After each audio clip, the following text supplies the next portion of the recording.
"You're useless trash, Catherine." The words hung in the air like smoke after a gunshot. My mother stood at the head of the table, her face twisted with a rage I had seen building for 48 years, but never quite like this. Never this direct. Never this public. I didn't flinch. That was the strange thing. I had spent my entire life flinching at her tone, her disapproval, her silence. But in that moment, sitting at the same dining table where I had eaten countless meals while being overlooked, something different happened. I felt the words hit my chest, and instead of pain, I felt lightness, like the final thread of a fraying rope had just snapped. The smell of overcooked roast beef filled the room. Taylor's wine glass clinked against the table as she set it down, her lips curling into a satisfied smirk. Derek suddenly found his phone fascinating, scrolling through nothing. And my father, Donald, studied his mashed potatoes like they held the secrets of the universe, refusing to meet my eyes. I glanced down at the tote bag by my feet. Inside was a red folder I had been preparing for 3 weeks. 47 pages. 3 years of receipts, bank statements, and screenshots. 3 years of proof that everything they believed about me was a lie. Tonight, I would stop being invisible. But to understand why I was sitting at that table with a folder full of evidence, you need to know how I became the family ATM, and why no one ever said thank you. That Sunday dinner at my parents' colonial house in Glastonbury was supposed to be like every other, a command performance where attendance was mandatory and excuses were not accepted.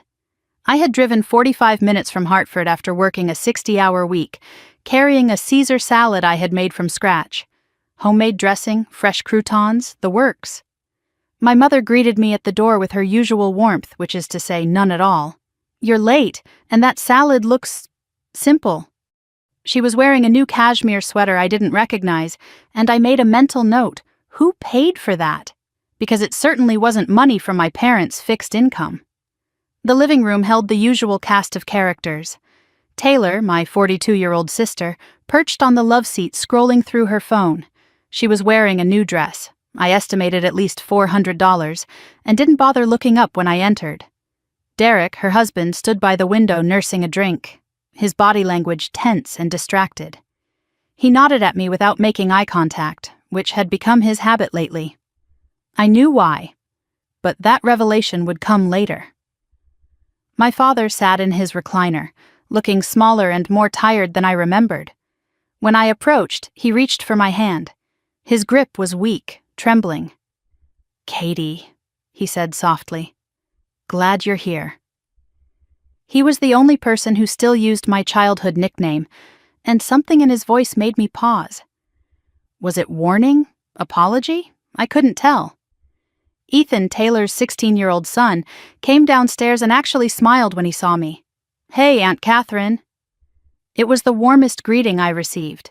He sat on the couch with his AirPods around his neck, watching the adults with wary eyes. He was the only one in this family who had ever apologized to me for anything. The only one who seemed to see.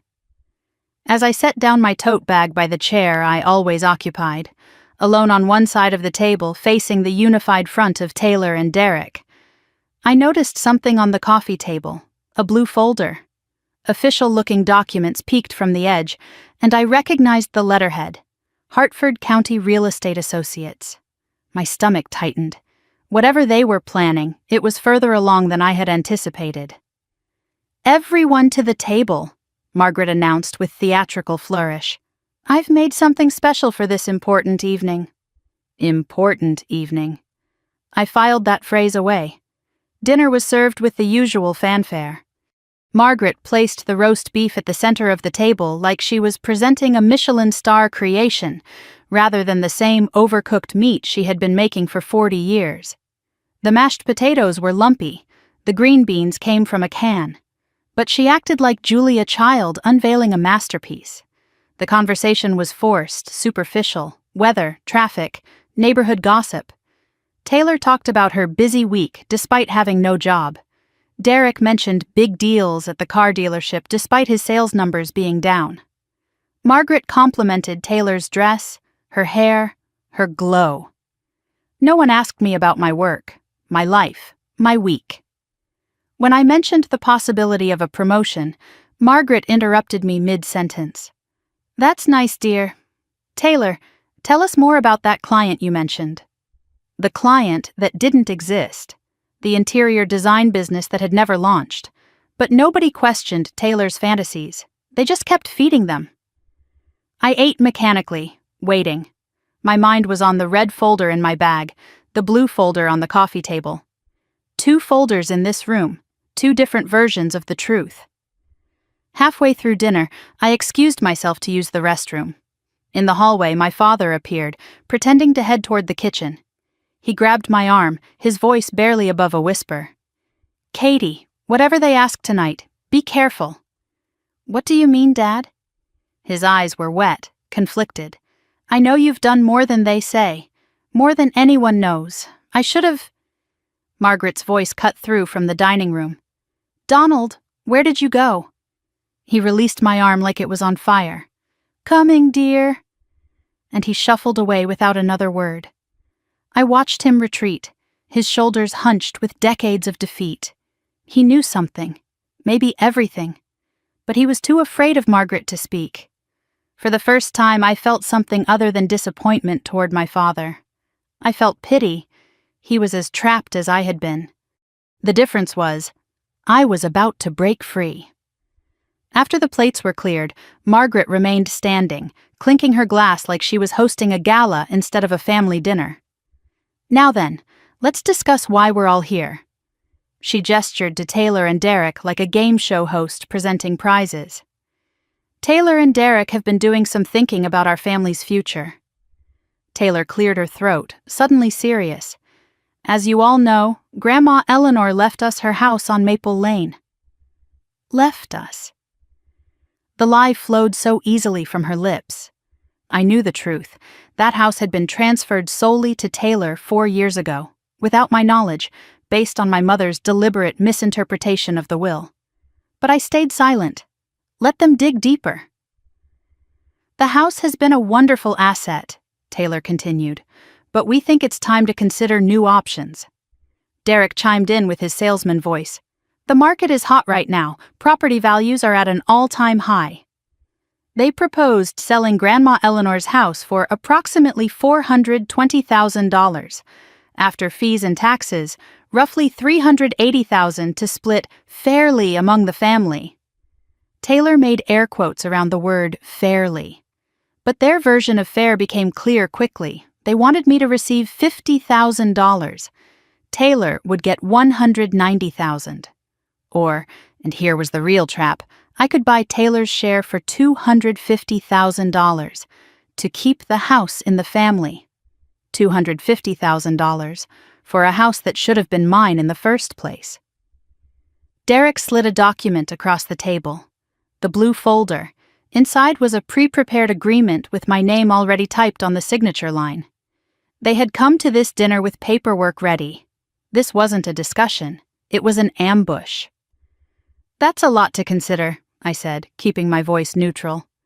Taylor's smile vanished. "What's to consider? It's a great deal. I'd want to consult with a lawyer before signing anything this significant." The temperature in the room dropped 10 degrees. Margaret's face hardened. "A lawyer? We're family, Catherine." "Why do you always have to make everything so complicated?" Taylor demanded. "We're trying to do what's best for everyone," Derek added, his voice patronizing. "Don't be difficult." "You've always been like this," Margaret said, leaning forward. "Selfish, only thinking about yourself." "Selfish?"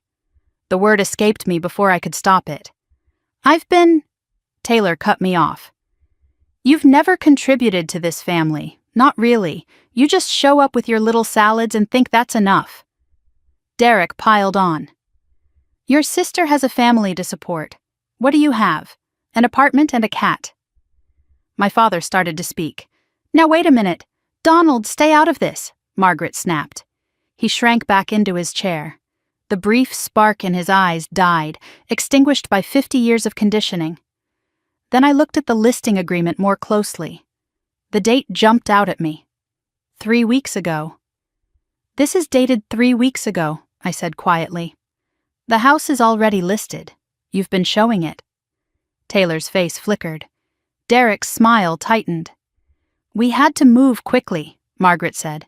The market waits for no one. And this offer pending, you've already accepted a buyer? Derek cleared his throat. We have a strong offer, $415,000. We need to respond by Friday. The truth finally surfaced. They didn't want me to buy the house. That was a decoy. They wanted me to sign away any legal claim to contest the sale. They needed my signature because somewhere, somehow, they knew the will was ambiguous. They were afraid I might challenge it. They were trying to buy my silence before I knew I had a voice. For once, they were right to be afraid. Margaret stood, palms flat on the table, her frustration boiling over. I have had enough of your attitude, Catherine. We are trying to do something good for this family, and you sit there with your silence and your suspicion. Just say what we're all thinking, Mom, Taylor interjected. Derek nodded. Exactly. It's about time. Margaret's eyes narrowed. She took a breath, and I saw it coming. The final blow. The words she had been holding back my entire life. You know what you are, Catherine? She said, her voice dripping with contempt. You're useless trash. You always have been. At least Taylor has a family, a life, a purpose. What do you have? Nothing. You're 48 years old, alone, and the only thing you're good at is hoarding money while your family struggles. The dining room went completely silent. Even the grandfather clock in the hallway seemed to stop ticking. Taylor's lips curled into a victorious smirk. Derek studied his phone. Ethan had removed his AirPods entirely, staring at his grandmother with something like horror. And my father sat frozen, fork halfway to his mouth, face drained of color. I waited for someone to say it was too far, for my father to defend me, for even Taylor to show a flicker of discomfort at the cruelty. What I got was silence, complicit, damning silence, the sound of a family choosing sides without saying a word. Something shifted inside me, not breaking. I had been broken before. This was different. This was the moment the broken pieces refused to fit back together. I felt my heartbeat slow, my breathing steady. A strange clarity descended. 48 years. I had spent 48 years being the responsible one, the strong one, the one who never needed anything from anyone. I had written checks and fixed problems and shown up to every dinner to be criticized for my salad. And this was what I was to them, useless trash. Are you finished? My voice was calm, almost gentle. Margaret blinked, thrown off. What? I asked if you were finished. I want to make sure you've said everything. Taylor rolled her eyes. We've said plenty. I nodded slowly. Good, because now it's my turn. I bent down slowly, deliberately. My hand found the tote bag by my chair. I pulled out the red folder, thick, heavy with truth, and placed it on the table with a soft thud.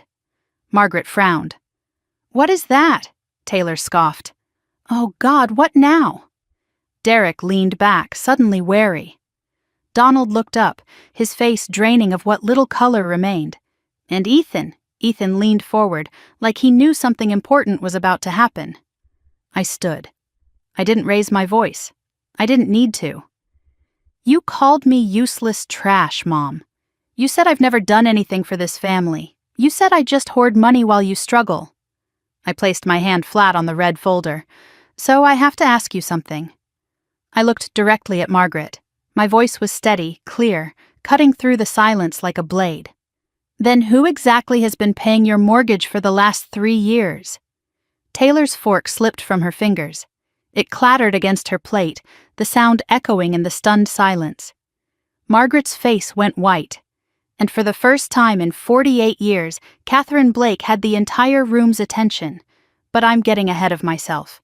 To understand the weight of that folder, you need to go back 3 years. To the night my mother called me at 2 a.m. crying. That phone call was the first lie. Not because what she told me was false. The crisis was real. The lie was what she didn't tell me. What none of them ever told me. 3 years ago, I was 45 years old. Senior financial analyst at a corporate firm in Hartford. Single, stable, careful with money. The responsible daughter who never caused problems. The one they called when things fell apart. Not because they valued me, but because they knew I would fix it. I always fixed it. My phone buzzed on the nightstand at 2:14 a.m. I saw Mom on the screen and felt immediate dread pool in my stomach. Margaret never called unless she needed something. Good news could wait until morning. Bad news demanded immediate attention and immediate solutions. I answered, heart already pounding. "Mom? What's wrong?" The sobbing on the other end was barely coherent. Between gasps and hiccups, my mother's voice emerged in fragments. "Catherine, I don't know what to do. We're going to lose everything." I sat up in bed, switched on the lamp. "Slow down. What happened?" The story came out in pieces. Donald had lost his contractor business 6 months ago, something I hadn't been told. They had been managing, which in my mother's vocabulary meant ignoring the problem and hoping it would disappear. But now the mortgage was 2 months behind. The bank had sent a foreclosure warning letter. My father was falling apart, not eating, barely speaking, sitting in the dark drinking whiskey at 10 in the morning. "Your father is so ashamed," Margaret sobbed. "He won't even look at me. I don't know what to do, Catherine. I don't know how we got here." My mind was already shifting into problem-solving mode. "How much do you owe? What's the timeline? Have you talked to the bank about options?" "I can't deal with the numbers," she said, her voice suddenly small. "You know I'm not good with that." The unspoken expectation hung in the silence between us. I was good with numbers. I was good with fixing things. I was supposed to offer now without being asked directly, so she could maintain the fiction that she wasn't asking. Then her voice dropped to a whisper, soft and trembling. "You're the only one who can help us, Catherine. You're the strong one. You've always been the strong one." I had heard this my entire life. Catherine is strong. Catherine can handle it. Catherine doesn't need help. It was the story they told themselves to justify never giving me any. I never asked to be strong. I just wasn't given another option. "I'll come over tomorrow," I said. "We'll figure this out." "Thank you, sweetheart." Her voice warmed instantly. "I knew I could count on you." As I was about to hang up, I heard something in the background. Laughter, music playing, Taylor's voice, unmistakably cheerful.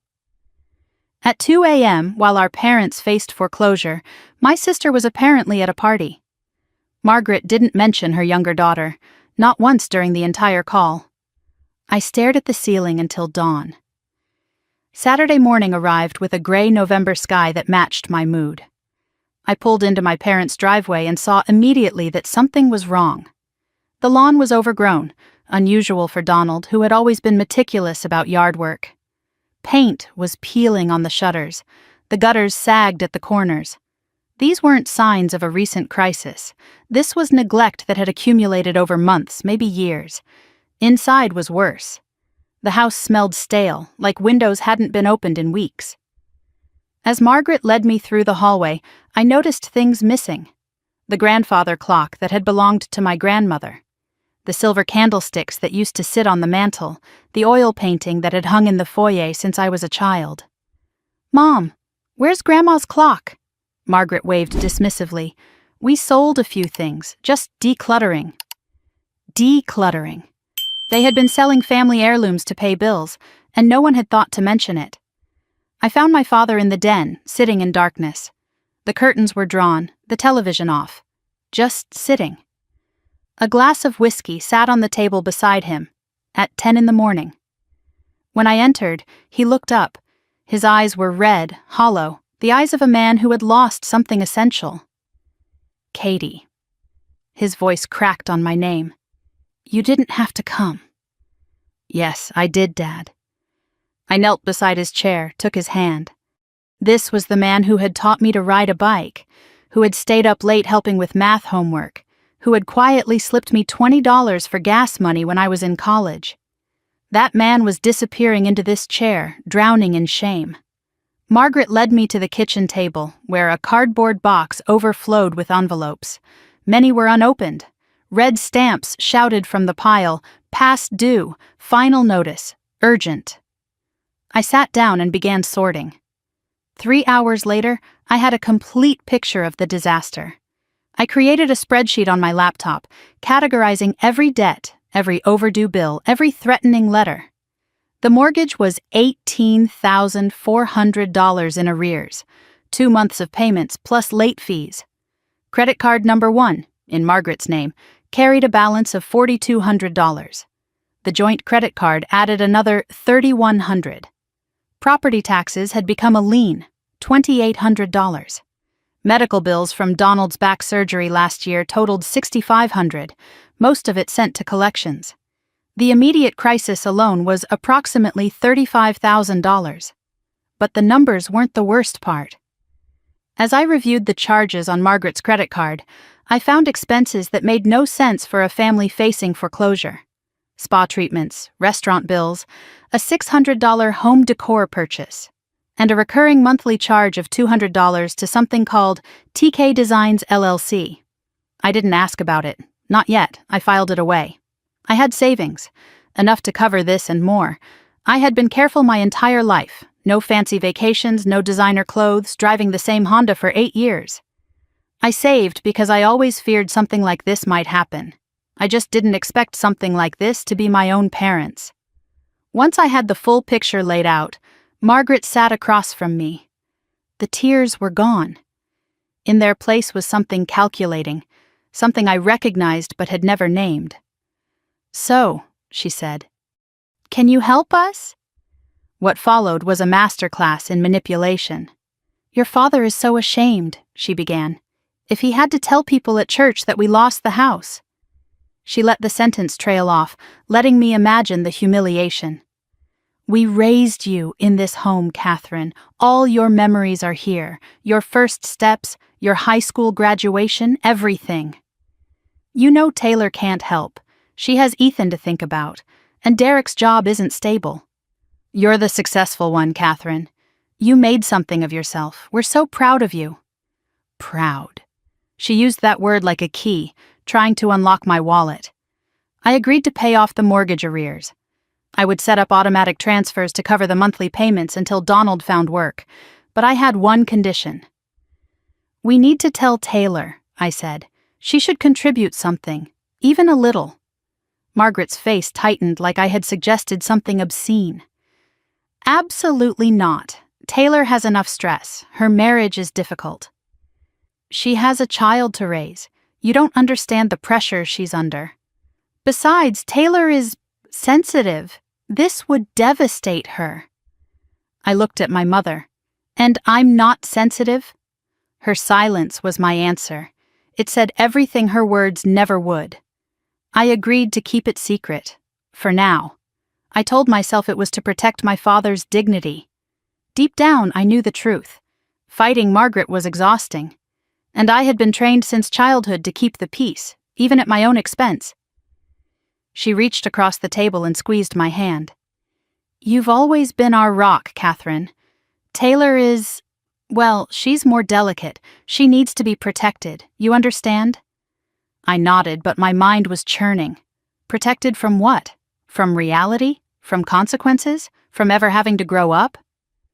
I wrote the first check that afternoon. Set up the payment plan with the bank. $6,200 per month for 3 months to clear the arrears, then regular mortgage payments ongoing.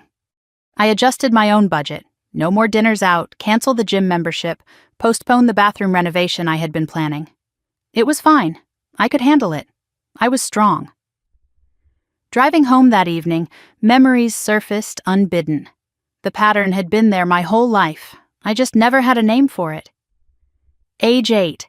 My birthday party was canceled because Taylor threw a tantrum about something. We spent the day at her favorite park instead. Age 12. I won an essay contest, but the family skipped the award ceremony because Taylor had a dance recital the same night. Nobody suggested we split up, half going to each event. Age 16. I got accepted to UConn with a scholarship. At dinner that night, Margaret spent 20 minutes discussing Taylor's homecoming dress. I was never the strong one. I was the one they didn't bother to take care of. Strong was just another word for neglected. The daughter who never complained, so they assumed she never needed anything. This is just temporary, I told myself, merging onto the highway. Dad will find work. They'll get back on their feet. Once they're stable, I'll step back. Family helps family. This is what you do. 3 years later, I would still be telling myself the same lies. 2 days after my visit, Taylor called. This was unusual. My sister rarely reached out unless she needed something. Her voice was bright, cheerful, completely oblivious. "Hey sis, how are you? It's been forever." We made small talk for 5 minutes. She complained about Ethan's school, about Derek working late, about a neighbor who didn't maintain their lawn.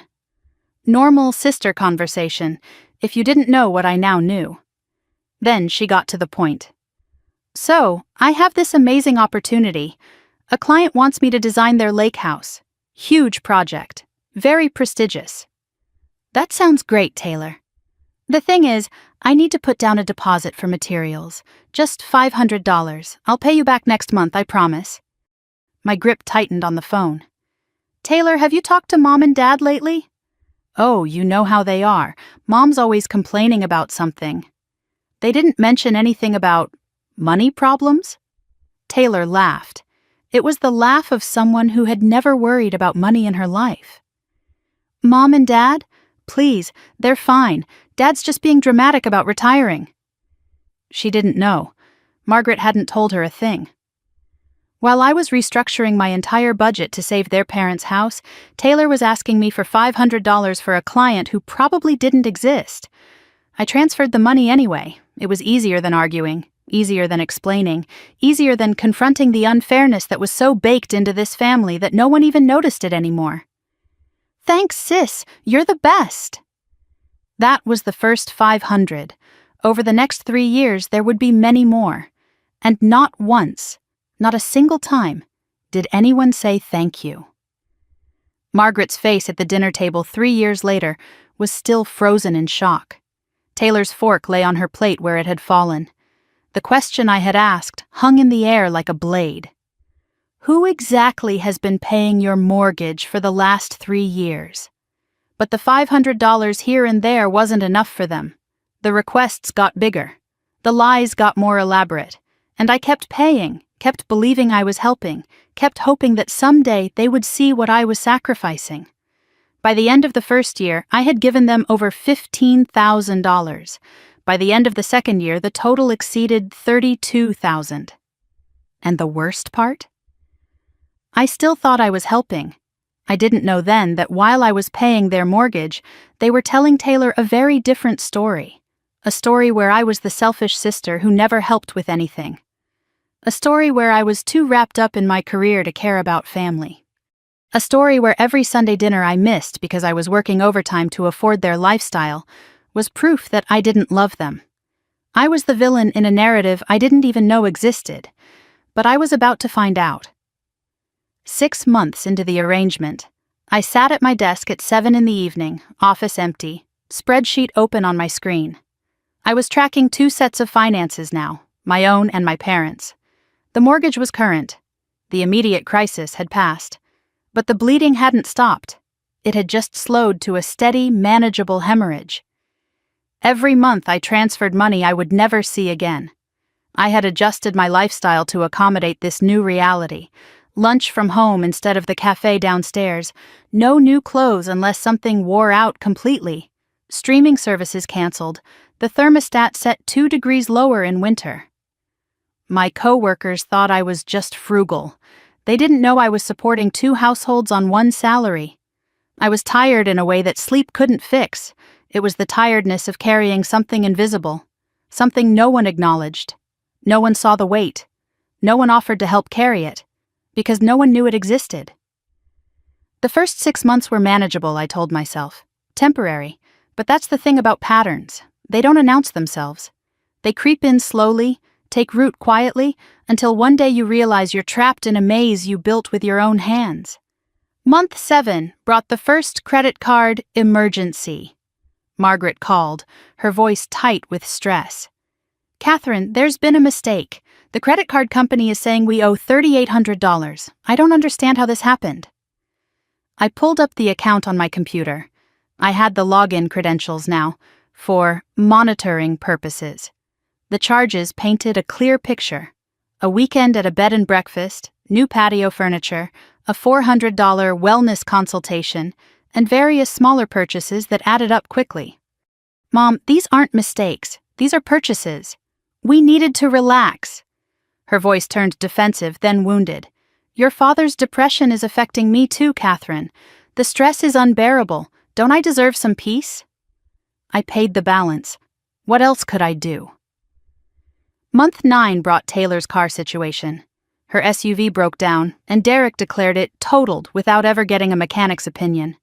I suspected he simply didn't want to pay for repairs. Taylor needed a new car to drive Ethan to school and meet clients. The clients I had never seen evidence of. The interior design business that existed only in her Instagram bio. Margaret called on Taylor's behalf. Can you help with the down payment? Just $2,500. She'll pay you back, I promise. I knew Taylor would never pay me back. The words pay you back had become a family joke that no one found funny except them.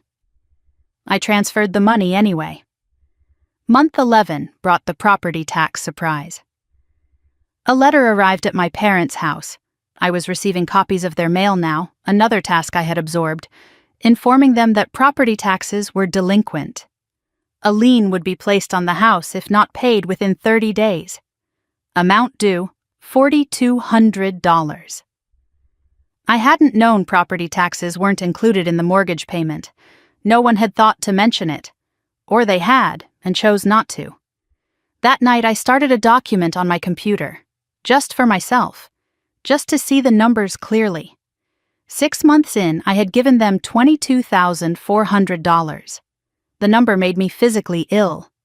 While reviewing the credit card statements that month, I noticed something I had filed away earlier. Margaret was making monthly payments of $200 to TK Designs LLC, the same mysterious company I had seen in the original pile of bills. My curiosity finally won. I searched for it online. The registered agent was Taylor Marie Kensington. My mother was paying Taylor a monthly salary for a business that had no website, no portfolio, no evidence of any actual clients or projects. $200 a month, funded by money I was providing.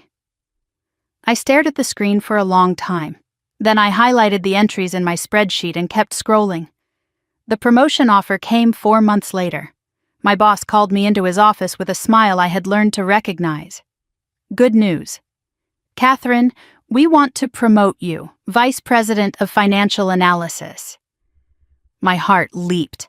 This was everything I had worked toward for 15 years. The title, the recognition, the validation that my competence mattered. Then came the condition. There's one catch. The position is in our New York office. You'd need to relocate. New York. Higher salary, bigger title, the career advancement I had earned years ago. But also higher cost of living, 3 hours from my parents, harder to monitor their finances, impossible to drop everything and drive to Glastonbury when the next crisis hit. If I left, who would catch the problems before they became catastrophes?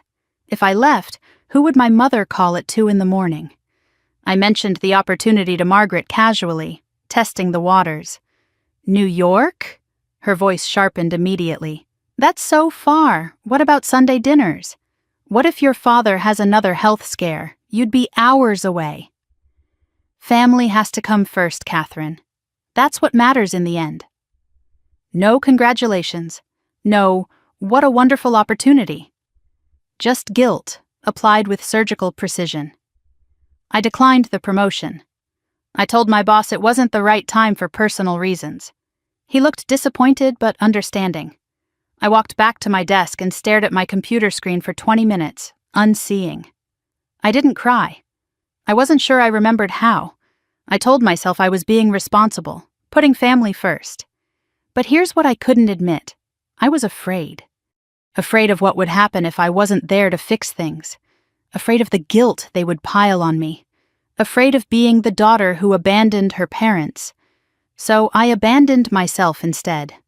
I met Carol in a hospital waiting room, month 14. My father had a cardiac scare, severe anxiety presenting as chest pain, though we didn't know that for 6 terrifying hours. I sat alone in the ER waiting area, watching the clock, waiting for news. Margaret was with Donald.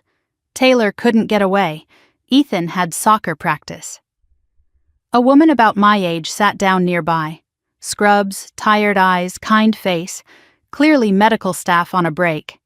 She noticed my hands shaking, the untouched coffee growing cold, the 1,000-yard stare I had perfected. "Rough night?" she asked. I laughed bitterly. "Rough year." Something about her openness, her lack of judgment, made me start talking. I told her everything: the mortgage, the credit cards, the promotion I had turned down, the sister who asked for money while posting vacation photos. Carol listened without interrupting, without offering empty platitudes. When I finally stopped, she was quiet for a long moment. "Can I tell you something?" she said. 10 years ago, I was you." Carol had spent a decade supporting her husband's family, his parents, his brother's kids. She paid for everything, fixed everything, was the responsible one everyone relied on. "You know how they thanked me?" she said. "When I finally stopped, they called me selfish. My own husband sided with them." "What happened?" "I lost the marriage. But I got myself back." She leaned toward me, her voice firm but gentle. "You're not helping them, Catherine. You're enabling them. Every time you fix a problem they created, you teach them they don't have to change, they don't have to grow up, they don't have to face consequences. But they're my family. And they will drain you dry, not because they're evil, because you're letting them. Because it's easier to take from you than to fix themselves." She gave me her phone number. "When you're ready to stop drowning, call me." I put the number in my phone but didn't call. Not yet.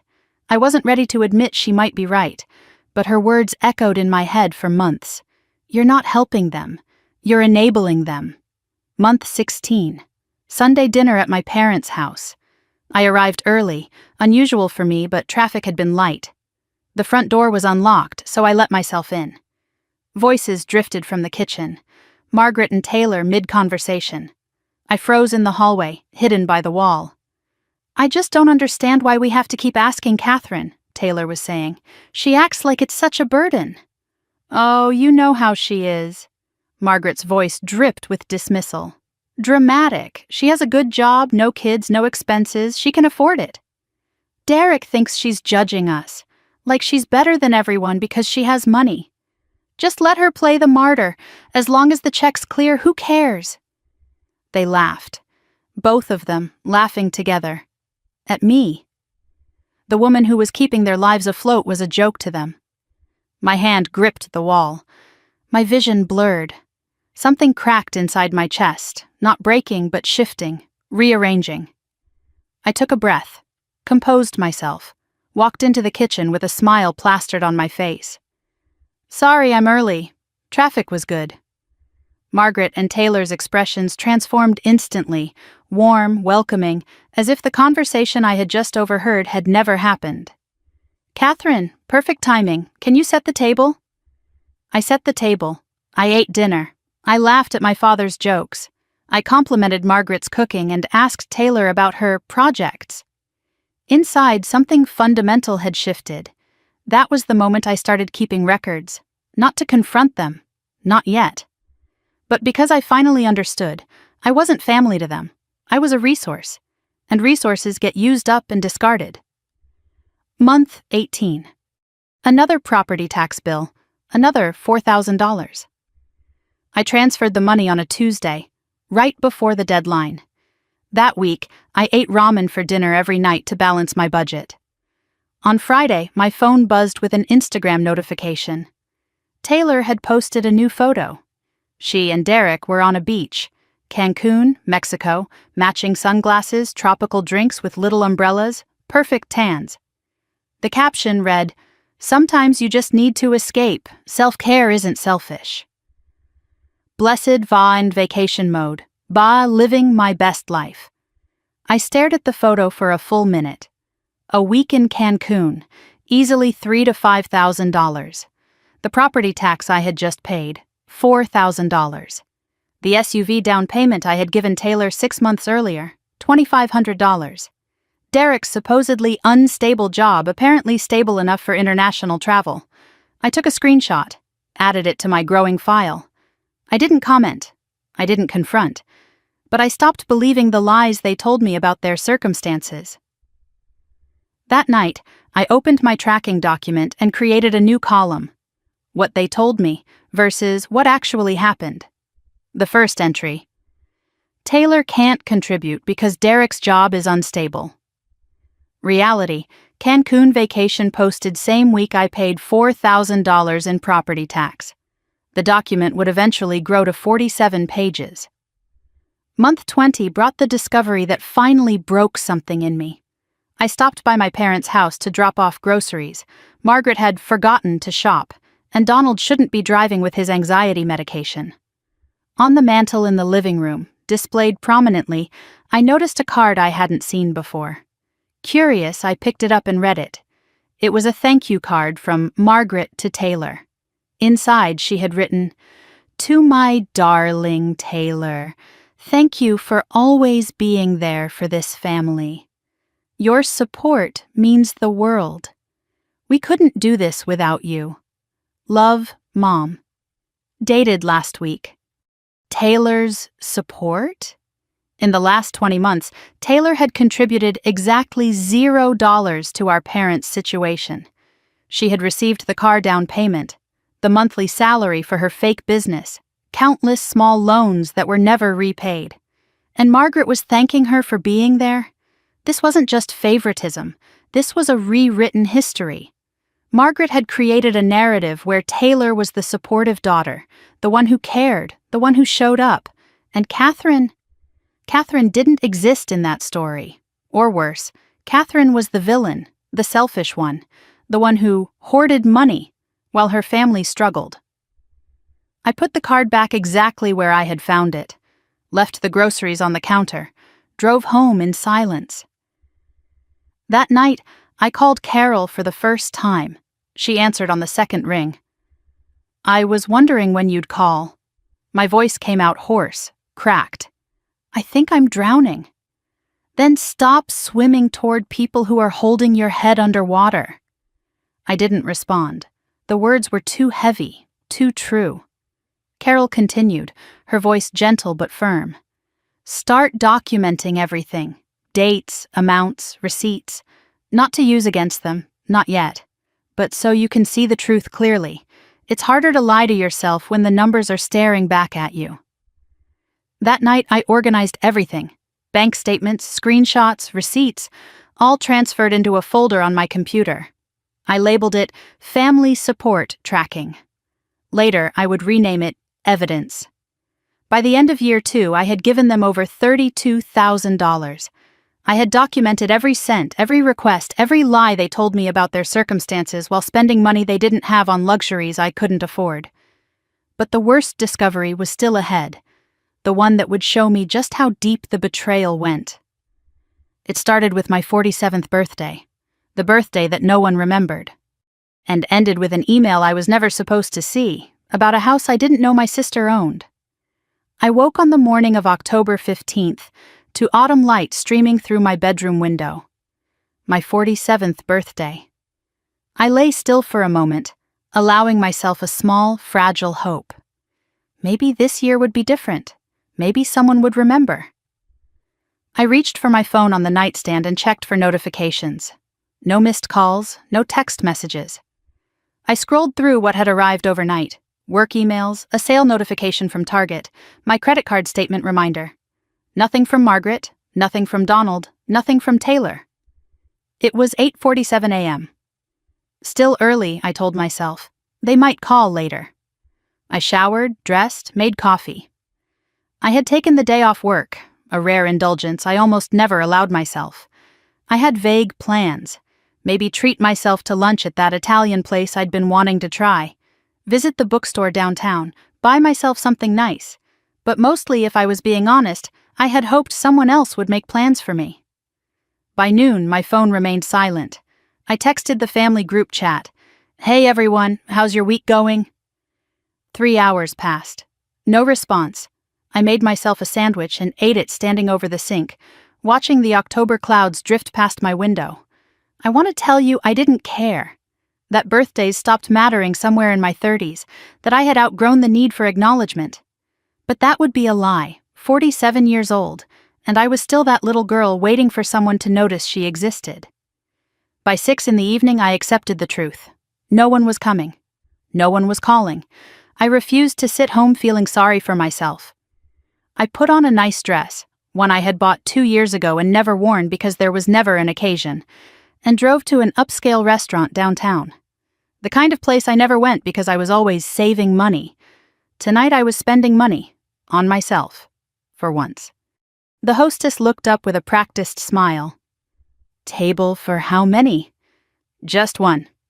"Just one tonight?" The pity in her eyes was barely concealed. The way she said "just" made it sound like a diagnosis. She seated me near the window. I watched couples lean toward each other over candlelight, families laughing at inside jokes, friends clinking glasses in celebration. The normal life I had somehow missed while I was busy paying everyone else's bills. I ordered a glass of expensive wine. Then another. The waiter was kind, attentive, probably sensing the particular loneliness of someone dining alone on what was clearly a significant evening. My phone rang at 6:42 p.m. Margaret's name lit up the screen. My heart leaped despite everything. I answered, forcing my voice to stay neutral. "Hi, Mom." "Catherine, I need you to pick up Dad's prescription tomorrow. The pharmacy closes at 6 and I have my book club." I waited. Surely the birthday wish was coming. A pause for dramatic effect, then, "Happy birthday, sweetheart." Any second now. "Hello? Did you hear me?" "Yes, Mom. I'll pick it up." "Good. Oh, and remind me to tell you about Taylor's exciting news. But I have to run. Book club!" The line went dead. I stared at my phone. The call had lasted 47 seconds. The same number as my age. I almost laughed at the cosmic joke. The waiter appeared with a small chocolate cake, a single candle flickering on top. "I didn't order this." He smiled gently. "I know, you looked like you needed it." I tipped him 40% and ate every bite alone. That night, I made myself a promise. I would never again wait for them to remember me. If I wanted to be celebrated, I would celebrate myself. But I wasn't ready to stop hoping entirely. That would take a few more months. 3 weeks after my forgotten birthday, Margaret called with unusual excitement. "Catherine, we're having a special family gathering this Saturday. Taylor has wonderful news." "What kind of news?" "She wants to announce it herself. You must be there. It's very important to your sister." I rearranged my weekend plans, a quiet trip to the farmer's market I had been looking forward to, without protest. I had been trained well. When I arrived at my parents' house, the transformation was startling. Fairy lights draped the living room, candles flickered on every surface. A banner stretched across the wall. "Congratulations, Taylor!" Taylor stood in the center of the room, glowing with self-importance. She wore a new outfit I estimated at $500 minimum. Derek hovered nearby, looking uncomfortable. I noted his body language, the way he kept checking his phone. Ethan sat on the couch, clearly forced to attend, absorbed in his video game. Margaret clapped her hands for attention. "Everyone, Taylor has an announcement." Taylor cleared her throat with theatrical gravity. "I've been keeping a secret. For months I've been working on something special." She unveiled a display table I hadn't noticed. Mason jars filled with candles in various colors. Lavender, vanilla, something labeled Ocean Breeze. "I'm launching my own business, handcrafted luxury candles. I'm calling it Taylor's Glow." Margaret applauded like Taylor had just announced she was curing cancer. Donald nodded politely. Derek stared at his phone. Taylor launched into a rehearsed pitch about following her passion and market research and target demographics and influencer partnerships. She spoke like a contestant on a business reality show, using words she had clearly memorized without understanding. I listened, mentally calculating. Taylor had no business experience, No marketing background, no track record of completing anything she started. But she was presenting this like she was the next Martha Stewart. Then came the pivot I had been waiting for. Taylor's voice softened, became vulnerable. There's just one small obstacle. To do this right, to really make it work, I need startup capital. The room seemed to lean toward me. The equipment, the supplies, the website, the packaging, it's about $15,000. Everyone looked at Catherine. Of course they did. Margaret reached over and squeezed my hand. We're all so proud of Taylor for following her dreams. Family supports family, right? The touch felt like a transaction, a down payment on guilt. I noticed Taylor hadn't made eye contact with me once during the entire presentation. The pressure came from all directions. Taylor's eyes filled with practiced tears. I've done all the work. I just need someone to believe in me. Margaret nodded gravely. This could be Taylor's future, Catherine, her independence. Donald cleared his throat. It would be nice to see Taylor settled. Even Derek contributed. It's a solid business plan. I've looked at the numbers. I doubted Derek had looked at anything except his phone in months. For the first time in my life, I didn't immediately agree. That's a significant amount, Taylor. Have you looked into small business loans? Her face flickered with annoyance. Banks don't understand creative businesses. What about investors? There are programs for women entrepreneurs. Margaret cut me off sharply. Catherine, why are you making this difficult? Taylor's tears increased on cue. I knew you wouldn't support me. You never have. Your sister has a family to feed, Margaret said, her voice rising. What do you have? A job and an apartment. You can afford this. Think about Ethan, Derek added. If this business succeeds, it helps the whole family. It's an investment, really, Taylor sniffed. I'll pay you back with interest. I had heard pay you back before. It had never happened, not once. I looked at my father. Donald's eyes were apologetic but silent. He wouldn't defend me. He never did. I need to think about it, I said. $15,000 is a lot of money. The room went silent. Actual gasps. You would have thought I had announced I was joining a cult. Think about it? Taylor's tears evaporated instantly. You'd make me wait? Margaret stood, her face contorting with fury. I can't believe you're being so selfish, after everything we've done for you. I gathered my purse to leave. As I stood, movement caught my eye. Ethan had looked up from his video game. He caught my gaze and mouthed something. It took me a moment to understand. I'm sorry. He was 16 years old, and he was the only person in that room who saw what was happening. The text messages started before I reached my car. Margaret, I raised you better than this. Margaret, Taylor is devastated. Margaret, call me immediately. Taylor, thanks for humiliating me in front of everyone. Taylor, Derek thinks you're jealous of our family. Taylor, some sister you are. Margaret, your father is very disappointed in you. 7 messages in 10 minutes, each one a carefully aimed arrow. I sat on my couch that night, reading them over and over. The familiar voices in my head competed for attention. You're being selfish. They need you. What's $15,000 compared to family? I thought about Christmas, Thanksgiving, every future gathering, the cold shoulders, the passive-aggressive comments, the suffocating silence, the price of saying no. At 11 p.m., I called Margaret. I'll do it. I'll give Taylor the money. Her voice warmed instantly. Oh, Catherine, I knew you'd come around. You always do. I'll transfer it tomorrow. Make it Monday. Taylor wants to start ordering supplies right away. Monday morning, I transferred $15,000 to Taylor's account, the largest single amount I had ever given them. Her response came an hour later, a text message, 4 characters long. Got it. The X. Not, thank you so much, Catherine. Not, I really appreciate this. Not, I won't let you down. Got it. Dex. 4 characters of gratitude for $15,000. 3 months later, I asked Margaret about the candle business. How's Taylor's Glow coming along? Has she launched yet? Margaret's response was vague. Oh, you know Taylor, she's so busy. Busy with what? I thought the business was her priority. She changed the subject. I searched online for Taylor's Glow. Nothing. No website, no Instagram account, no Etsy shop. I checked Taylor's personal social media. Plenty of posts. Brunch with friends, shopping hauls, date nights with Derek. Not a single candle in sight.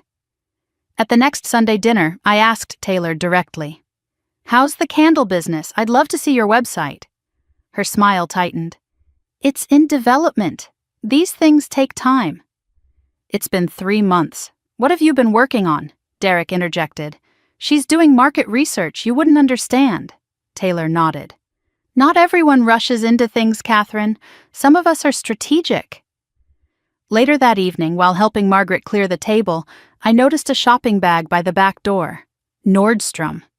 I glanced inside. A designer handbag, tags still attached. $1,200. That was 8% of the business capital sitting in a shopping bag. I took a photo with my phone. Evidence. The candle business never existed.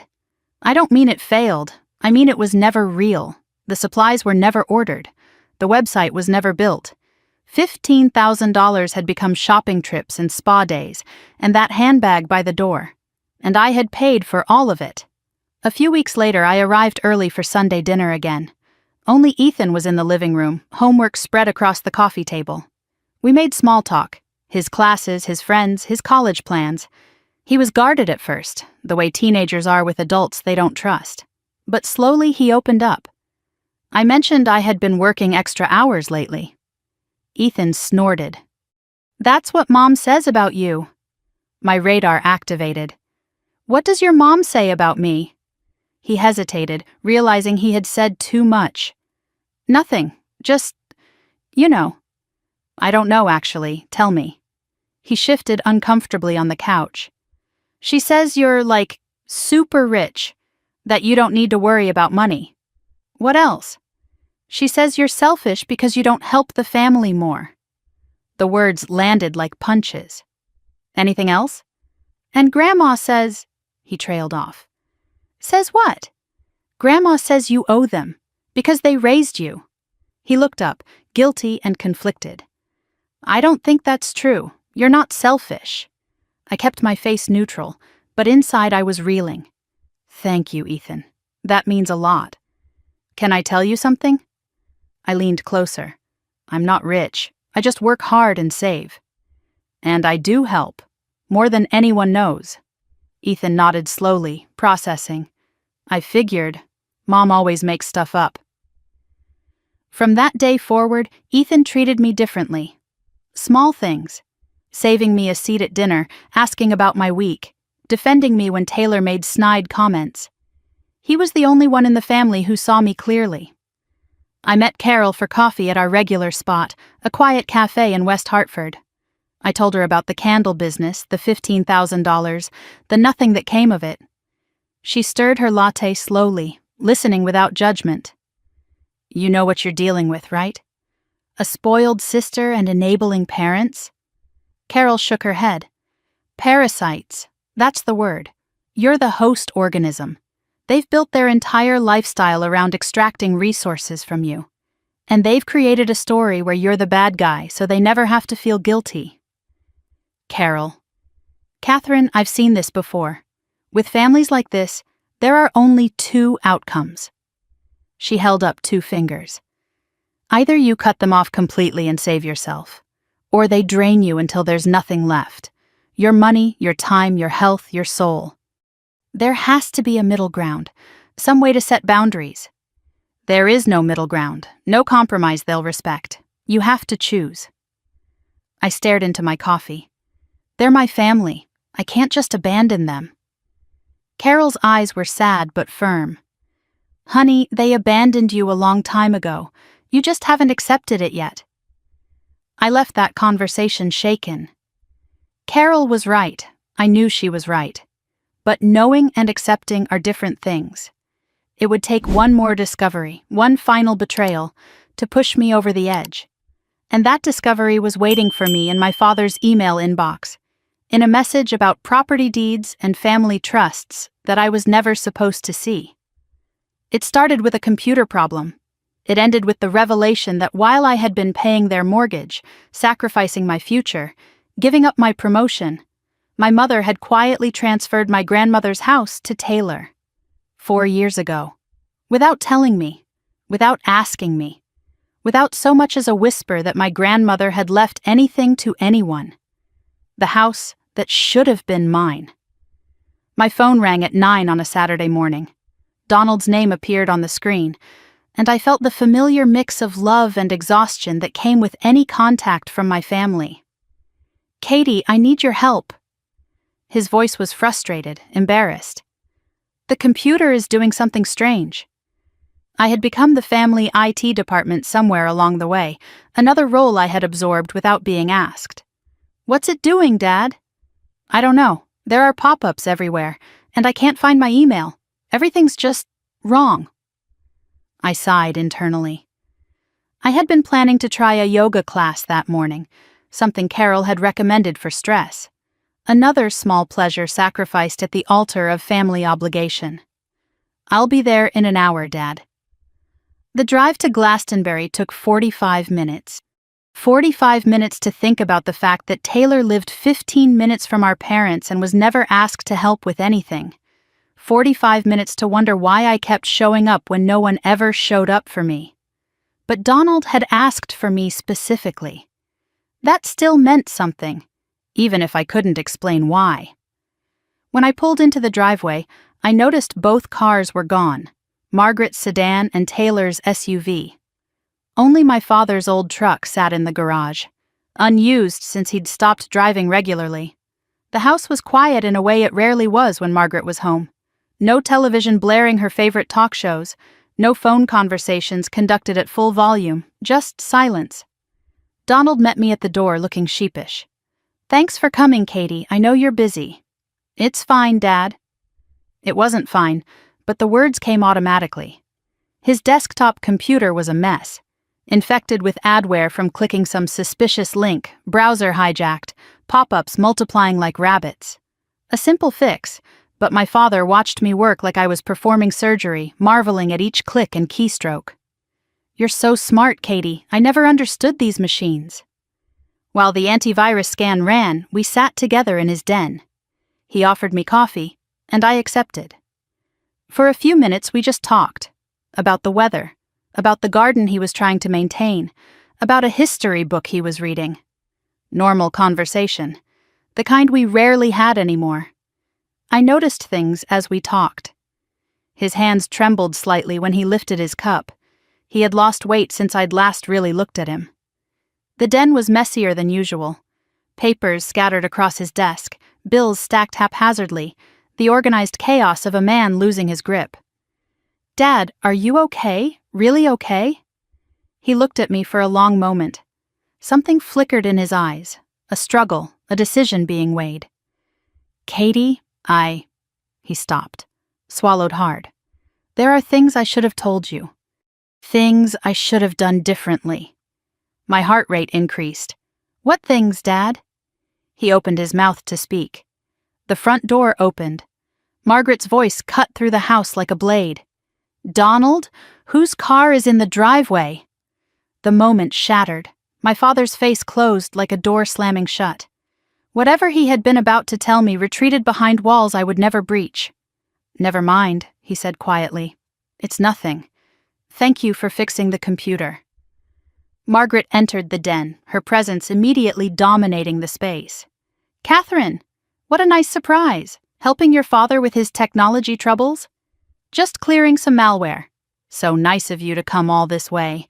Taylor is so busy with Ethan's activities, you know." I caught my father's expression as Margaret spoke. It wasn't relief at his wife's return. It was fear.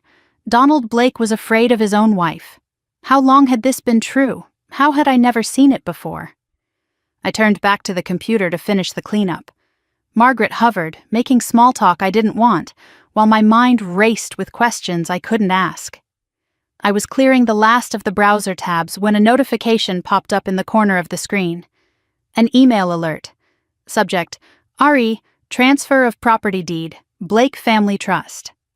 Sender: Henderson and Associates, Attorneys at Law. My finger froze over the mouse. This was my father's private email. I had no right to read it. But Blake Family Trust. That would include me, wouldn't it? And property deed. What property? The only real estate the family owned was this house and Grandma Eleanor's house, the rental property on Maple Lane that had been in the family for decades. Margaret was in the kitchen now, making noise with dishes. Donald had shuffled off to the bathroom. I had maybe 2 minutes alone. My hand moved before my conscience could stop it. I clicked. The email was a reply in a longer thread. I scrolled quickly, scanning the conversation from the beginning. The original message was dated 4 years ago. 4 years. The language was legal, formal, but the meaning was clear. Transfer of deed as per Margaret Blake's instructions. The property address: 47 Maple Lane, Glastonbury, Connecticut. Grandma Eleanor's house. The new owner listed on the deed: Taylor Marie Kensington. I read the words 3 times. They didn't change. Taylor owned Grandma Eleanor's house. Had owned it for 4 years. While I had been paying the family's bills, sacrificing my savings, turning down promotions, eating ramen to make ends meet, my sister had been sitting on a property worth nearly $400,000. And no one had told me. I heard the toilet flush. Donald would be back any second. Moving quickly, I forwarded the entire email thread to my own address. Then I deleted the forwarded message from the sent folder, erasing my tracks. My hands were shaking, but my mind was razor sharp. Before closing, I searched Donald's email for related messages. Eleanor, property, deed, trust. More emails surfaced. A treasure trove of family secrets I was never supposed to see. I forwarded 3 more, deleted the evidence, and closed the browser just as Donald's footsteps approached. All fixed, Dad. You should be good now. He thanked me without meeting my eyes. Margaret called from the kitchen, inviting me to stay for lunch. I made an excuse about work and left as quickly as I could. The drive home was a blur. My mind kept circling back to what I'd seen. Grandma Eleanor had died 5 years ago. I was at the funeral. I gave the eulogy. I held Margaret's hand while she cried. Real tears or performance, I still couldn't say. Afterward, Margaret had collected all the paperwork. I'll handle the boring legal stuff, she had said. You girls don't need to worry about the details. I hadn't questioned it. I was grieving. I trusted my mother. At home, I opened the forwarded emails on my laptop. The full picture emerged in sickening detail. Grandma Eleanor had left a will. The house on Maple Lane was to go to the granddaughter who demonstrates care for the family. Ambiguous language, open to interpretation. But Margaret, as executor, had made the interpretation herself. She decided it meant Taylor. The transfer was completed quietly, without my knowledge, without any discussion, without even the pretense of fairness. One email stood out from the rest. It was from the lawyer handling the estate, expressing concern about the process. Mrs. Blake, the will's language is ambiguous. Both granddaughters could arguably qualify under the stated criteria. Are you certain you don't want to discuss this with Catherine before proceeding? It might prevent future complications. Margaret's reply was 3 words. Proceed as instructed. 3 words that erased me from my grandmother's legacy. I went to the Glastonbury property records online. Public information, available to anyone. 47. Maple Lane, transferred from the Eleanor Blake estate to Taylor Marie Kensington. Date of transfer, 4 years and 3 months ago. Value at time of transfer, $342,000. The current market value was closer to $400,000. The puzzle pieces clicked into place. Around the same time as the transfer, I remembered Taylor suddenly having money for a down payment on her current house. She'd bought a new car, supposedly a gift from Derek's bonus. She started the spending habits that had never stopped. It wasn't Derek's bonus. It wasn't savings. It was the rental income from Grandma's house. Every month, that property generated at least $2,000. For 4 years, Taylor had been collecting approximately $24,000 a year, possibly more, while crying poor and asking me for money, while I paid the property taxes on our parents' house, while I funded her fake candle business, while I gave up my promotion to stay close to a family that was robbing me blind. That night, I couldn't sleep. I lay in bed staring at the ceiling, running calculations, trying to process the scope of what I'd discovered. Then I remembered something I hadn't thought about in years. After Grandma Eleanor's funeral, Margaret had distributed keepsakes from the estate. Taylor received Grandma's pearl necklace, worth thousands, a family heirloom. I received a small wooden jewelry box. "Mother wanted you to have this," Margaret had said dismissively, handing it to me like an afterthought. "There's some old papers inside, recipes or something." I had tucked it away in my closet and never looked at it again. I was grieving. Old recipes didn't seem important. At 2 a.m, I got out of bed and dug through my closet until I found it. The wooden box, dusty and forgotten, wedged behind old yearbooks and winter clothes. Inside were what I expected. Faded photographs, a dried flower pressed between tissue paper, handwritten recipe cards in my grandmother's elegant script. But at the bottom, beneath everything else, was an envelope, yellowed with age, my name written on the front in shaky but unmistakable handwriting. Catherine. My hands trembled as I opened it. "My dearest Catherine, if you're reading this, I'm gone. I want you to know something important. I've watched you your whole life. I've seen how hard you work, how much you give, how little you ask for. You are the heart of this family, even if they don't see it. Even if they never say it. I've made provisions. The house on Maple Lane is meant for you, for the one who truly cares for this family. Don't let your mother convince you otherwise. She has her own ideas about who deserves what. But I know the truth. I've always known. I love you, sweetheart, more than I ever said, more than you probably knew. Grandma Eleanor."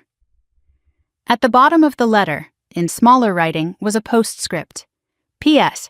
The lawyer has a copy of my true wishes. His name is Richard Holloway. If something seems wrong, find him." I sat on my bedroom floor, surrounded by evidence of a betrayal I was only beginning to understand. The forwarded emails, the property records, my grandmother's letter. I created a timeline. 5 years ago. Grandma Eleanor dies, leaves house to the granddaughter who cares for the family. 4 years ago. Margaret transfers the deed to Taylor, ignoring Eleanor's clear intent, ignoring the lawyer's concerns, ignoring me entirely. 3 years ago, I start paying the family's debts, unaware I've been written out of my grandmother's legacy. Present. Taylor owns a property worth nearly $400,000, while I fund the family's lifestyle with money I can't afford to give. The scope of the theft was staggering. The house itself, $380,000 or more, 4 years of rental income, approximately $96,000. Money I had given the family directly, $47,000 and counting. Over $500,000 in wealth that should have been mine, or at least partially mine, had been funneled to Taylor while I sacrificed everything. But it wasn't just about money. My grandmother had seen me, had valued me, had tried to protect me from beyond the grave, and my mother had intercepted that protection and handed it to the daughter who already had everything. My father, did he know? That email was in his inbox. He must have seen it. Had he let this happen?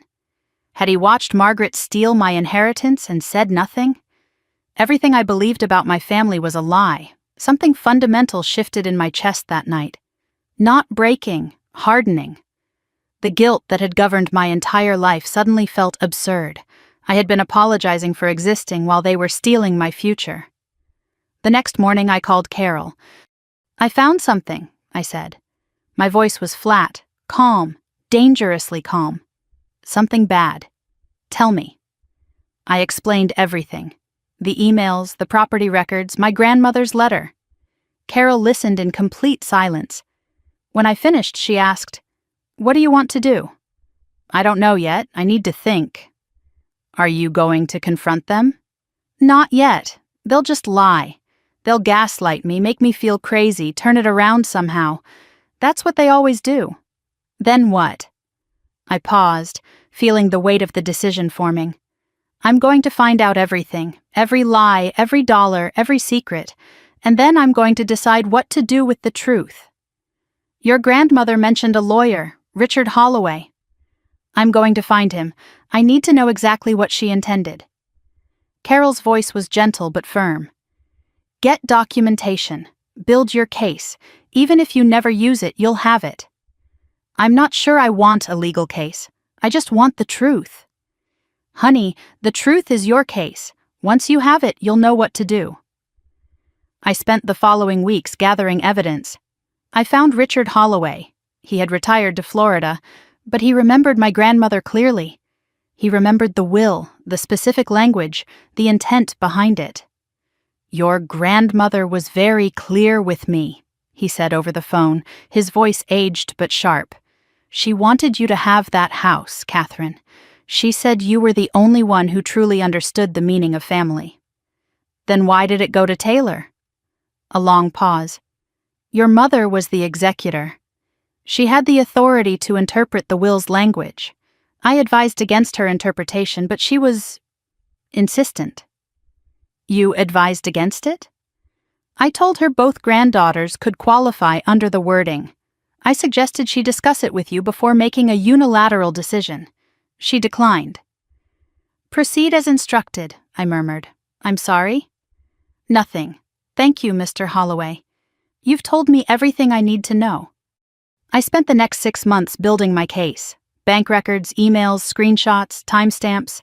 I printed everything, organized it chronologically, documented every dollar I had given and every lie I had been told.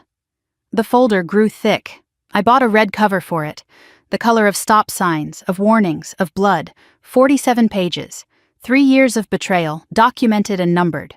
For 6 months I continued playing my role, attended Sunday dinners, answered the phone when Margaret called, watched Taylor post Instagram stories while collecting rental income from a house she had stolen from me. I said nothing, revealed nothing, waited. I told myself I was waiting for the right moment. In truth, I was waiting for permission. Permission to stop being the dutiful daughter, to stop pretending, to finally speak the truth that had been choking me my entire life. That permission would come at a family dinner, from my mother's own mouth. I had the evidence. I had the truth.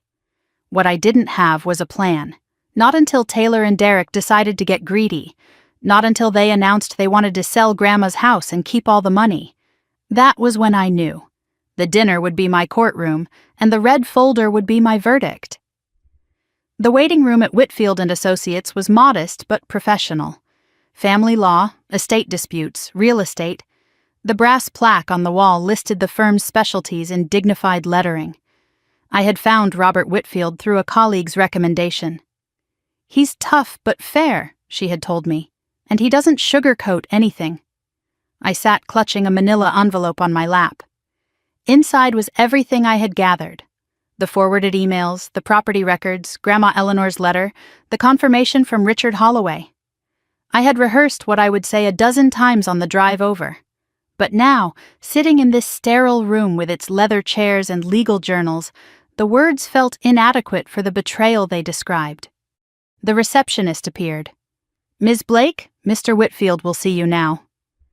His office was cluttered in the way of someone who actually worked rather than just displayed impressive things. Files covered his desk, sticky notes peppered his computer monitor, law books lay open on every surface. But when I entered, Robert Whitfield gave me his complete attention. Silver hair, reading glasses, sharp eyes that seemed to assess and catalog everything. "Ms. Blake, have a seat. Tell me everything." I had come for legal advice.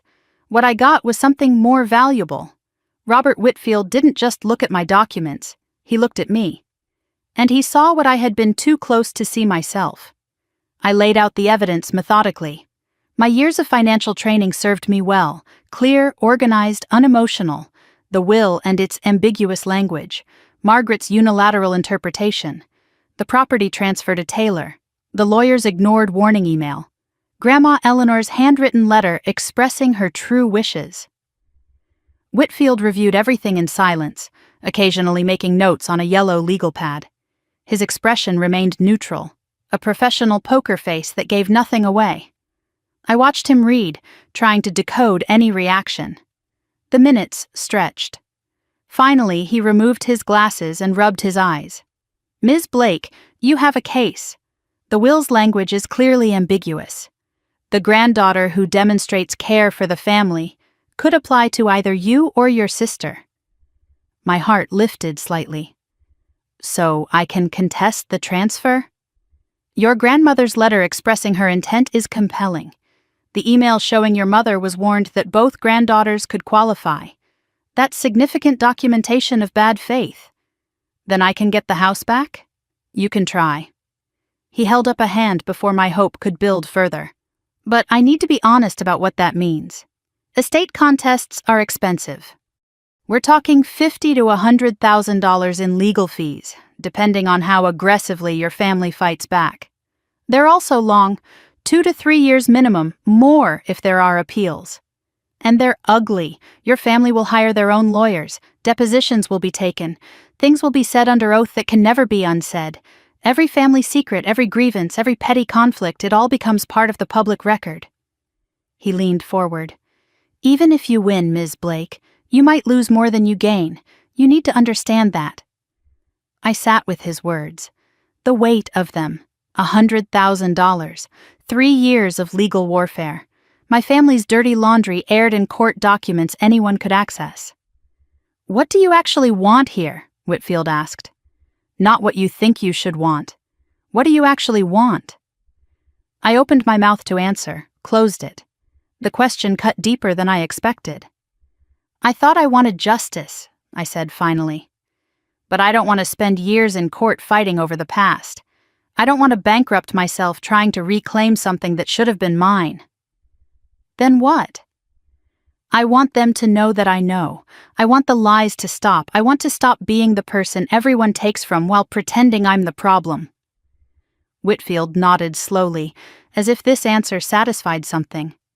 "If you don't want to go to court, there's another path. Document everything. Create an irrefutable record of what they've done, what you've contributed, what they've taken. Then when the time is right, you use that record. Use it how? Right now, your family operates on a narrative. You're the selfish daughter who never helps, who hoards money while they struggle. That narrative survives because no one has ever challenged it with facts.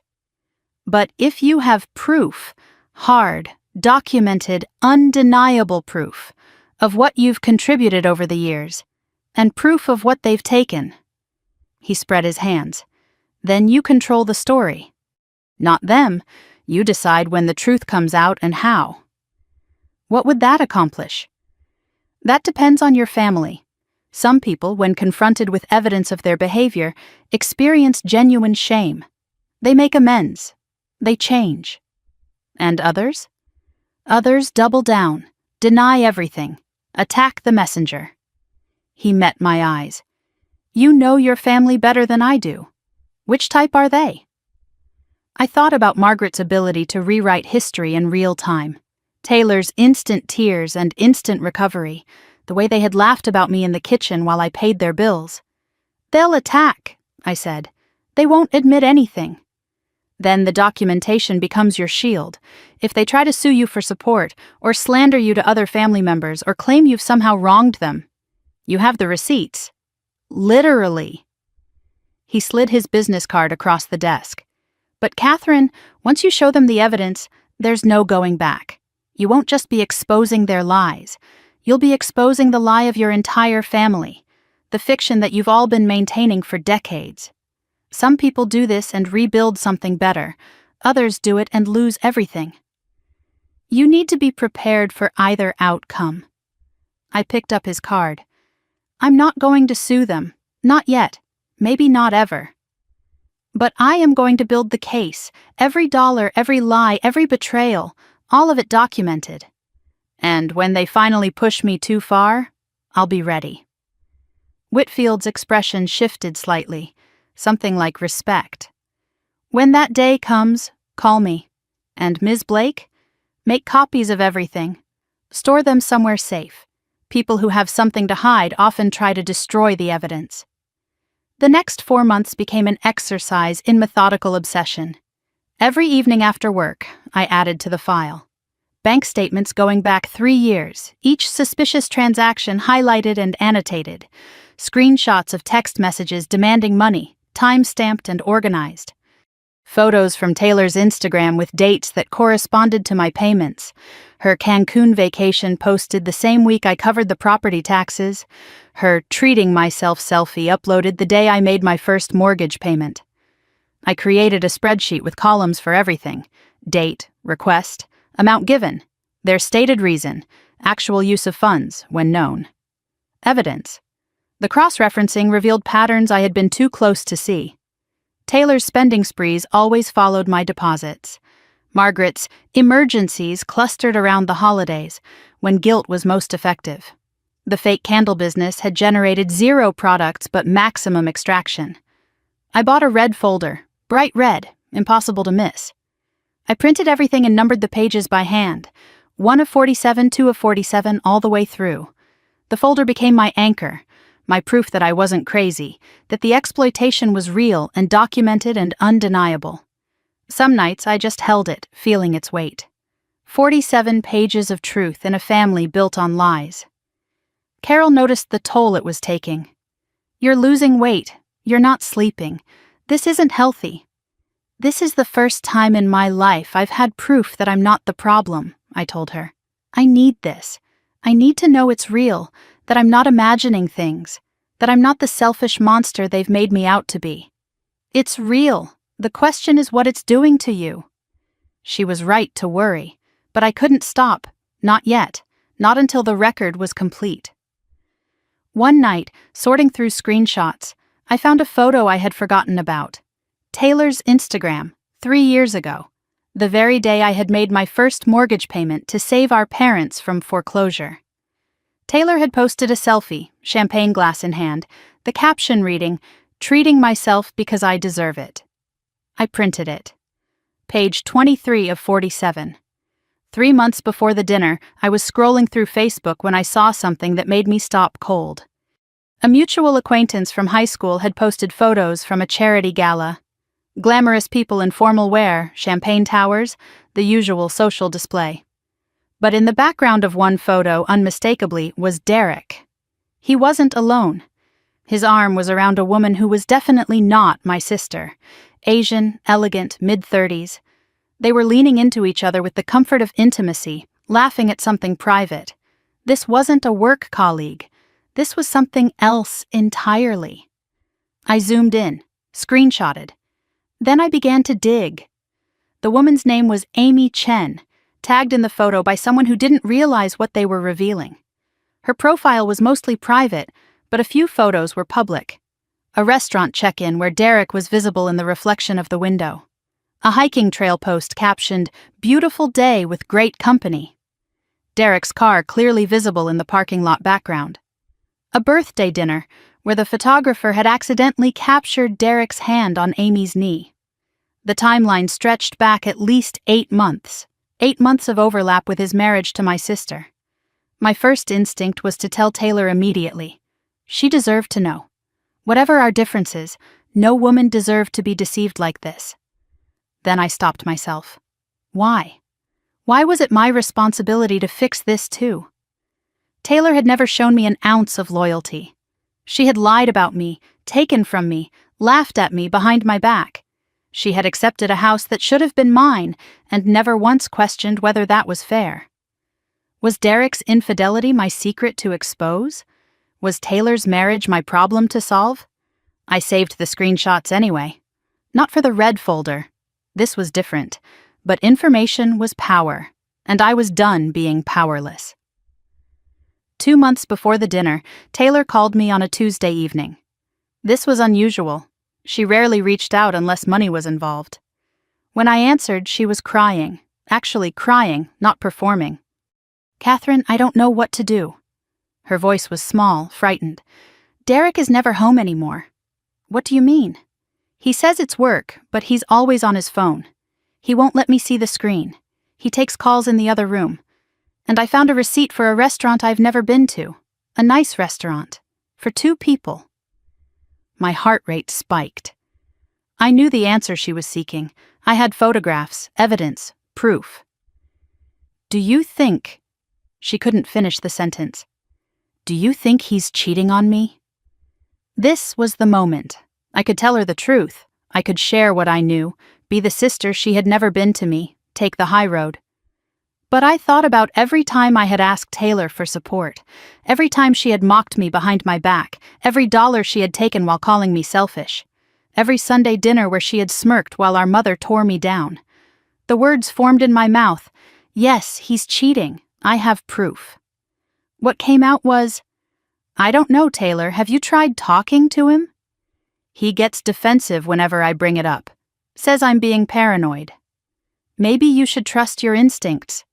"You're probably right," she sniffled. "I'm probably just being paranoid. Derek loves me. He wouldn't do that." The call ended. I stared at my phone. I didn't feel guilty. I felt nothing. And that absence of feeling was perhaps the most telling sign of how far I had already traveled from the person I used to be. The next Sunday dinner, Taylor acted like the phone call had never happened. She was laughing, showing off a new bracelet Derek had bought her. "A just because gift," she cooed. I looked at Derek across the table.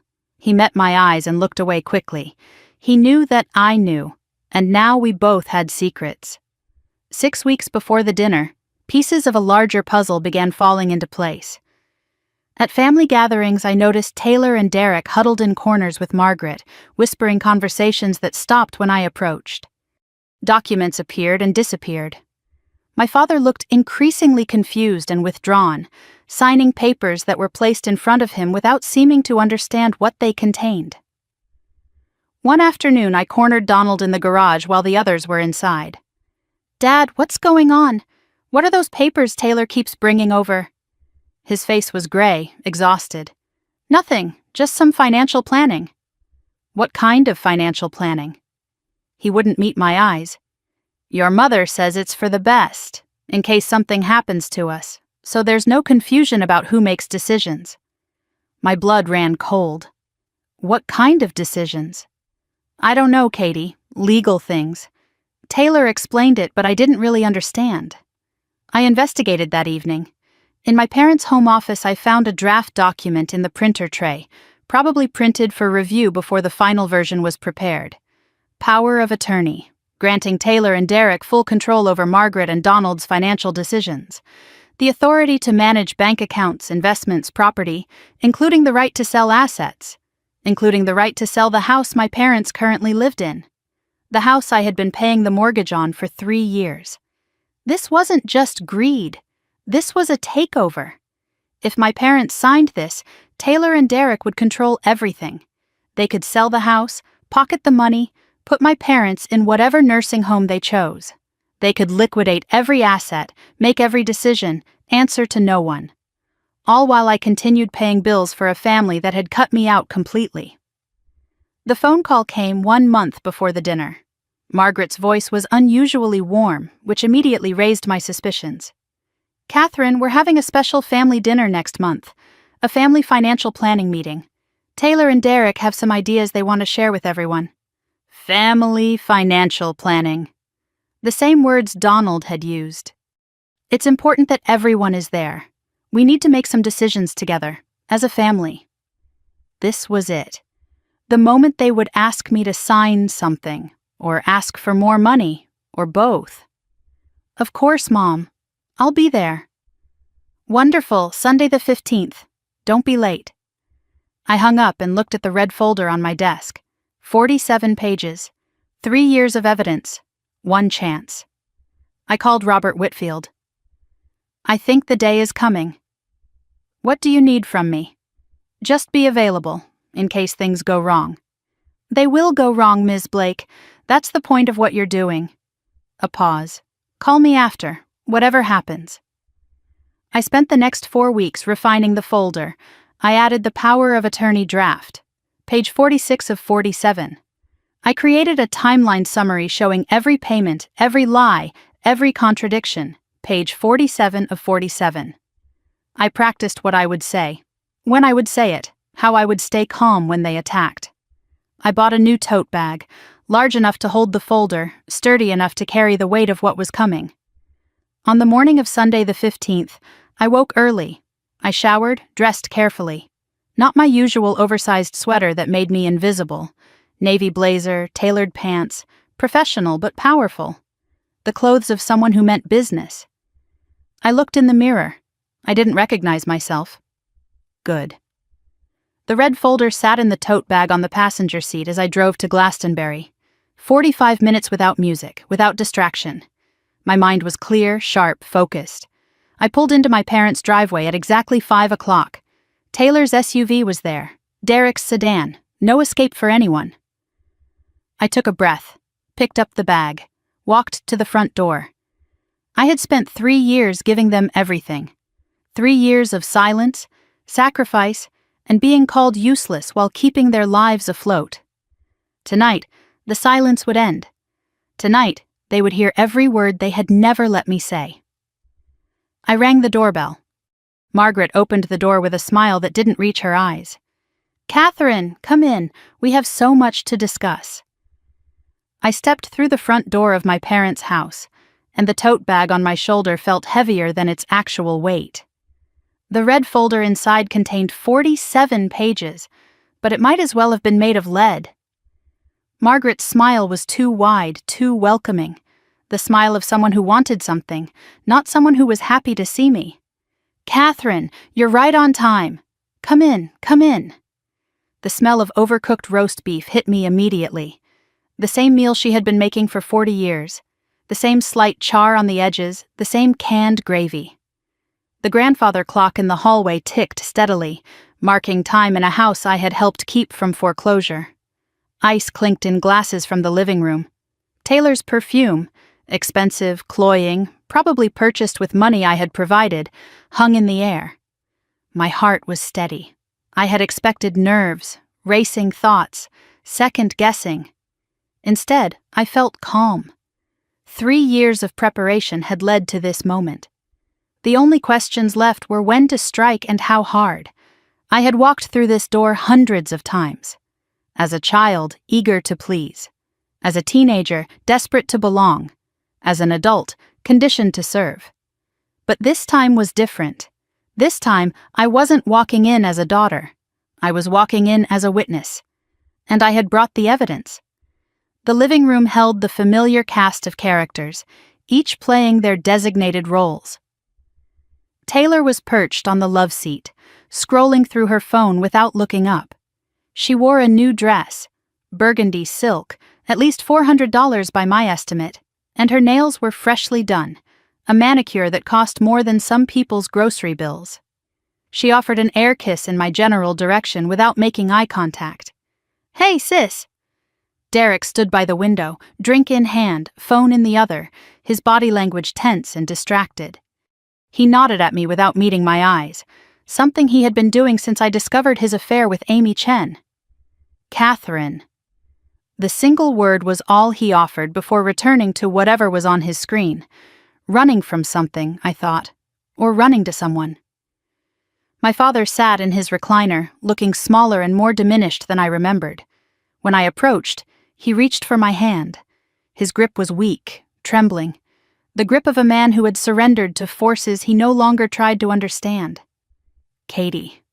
His voice was soft, almost apologetic. "Glad you're here."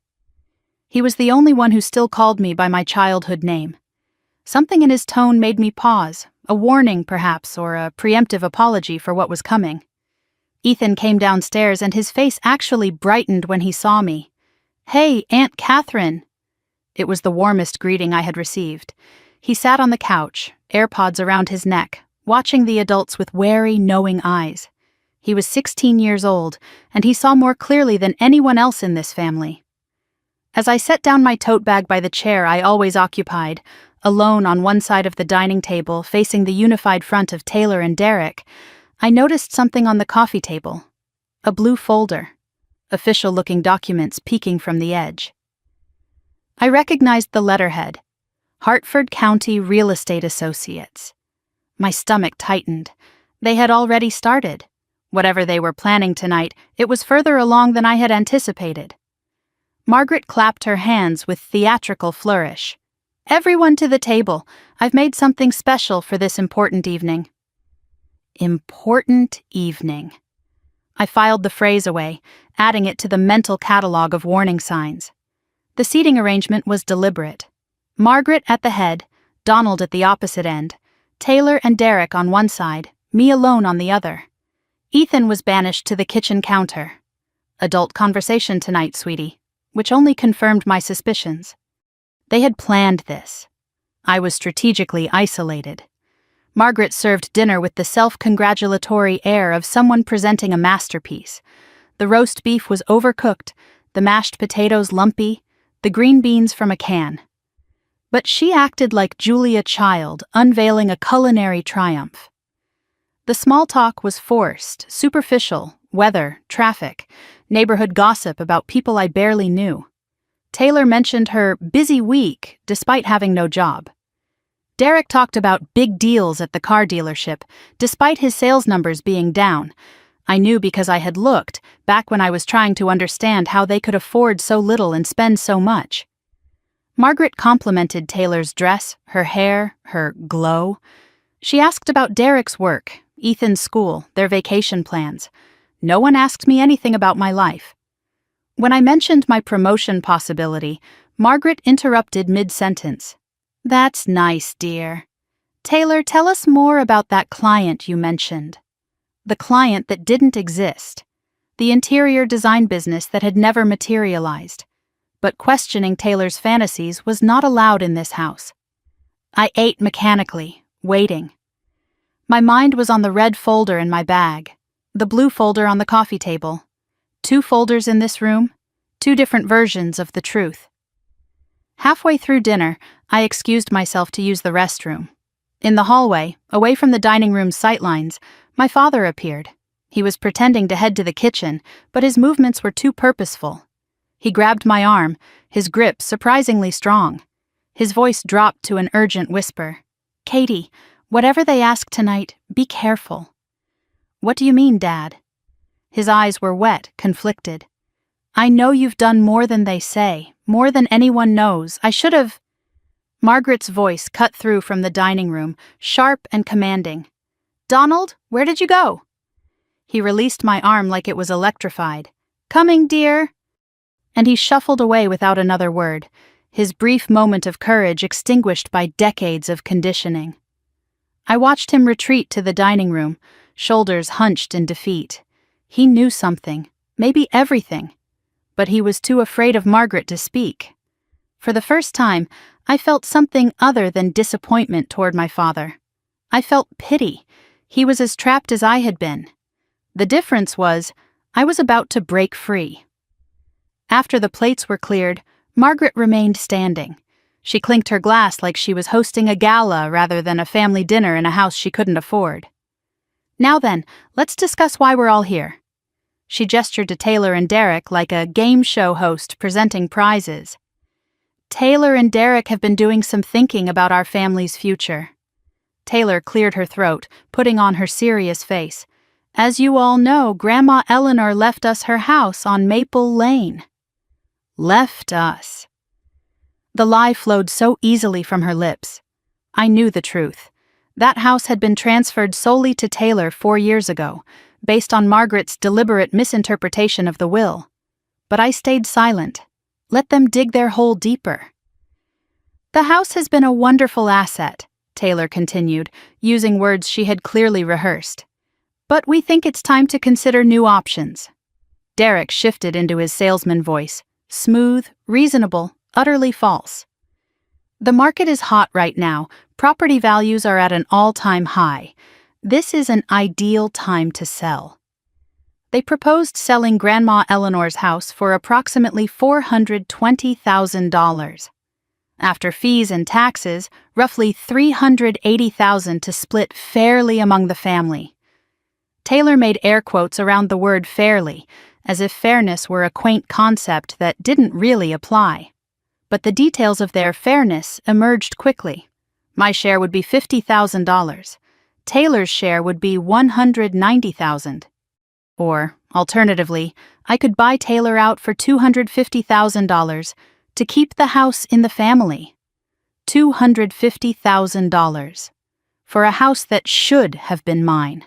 For a house worth less than that on the open market. They wanted me to overpay for my own inheritance. Derek slid the blue folder across the table toward me. Inside were documents, a pre-prepared agreement with my name already typed on the signature line. They had come to this dinner with paperwork ready. This wasn't a discussion, it was an ambush. That's a lot to consider, I said, keeping my voice carefully neutral. Taylor's smile vanished instantly. What's to consider? It's a great deal. Derek leaned forward. You have a good job, no dependents. This should be easy for you. Margaret's voice carried a warning edge.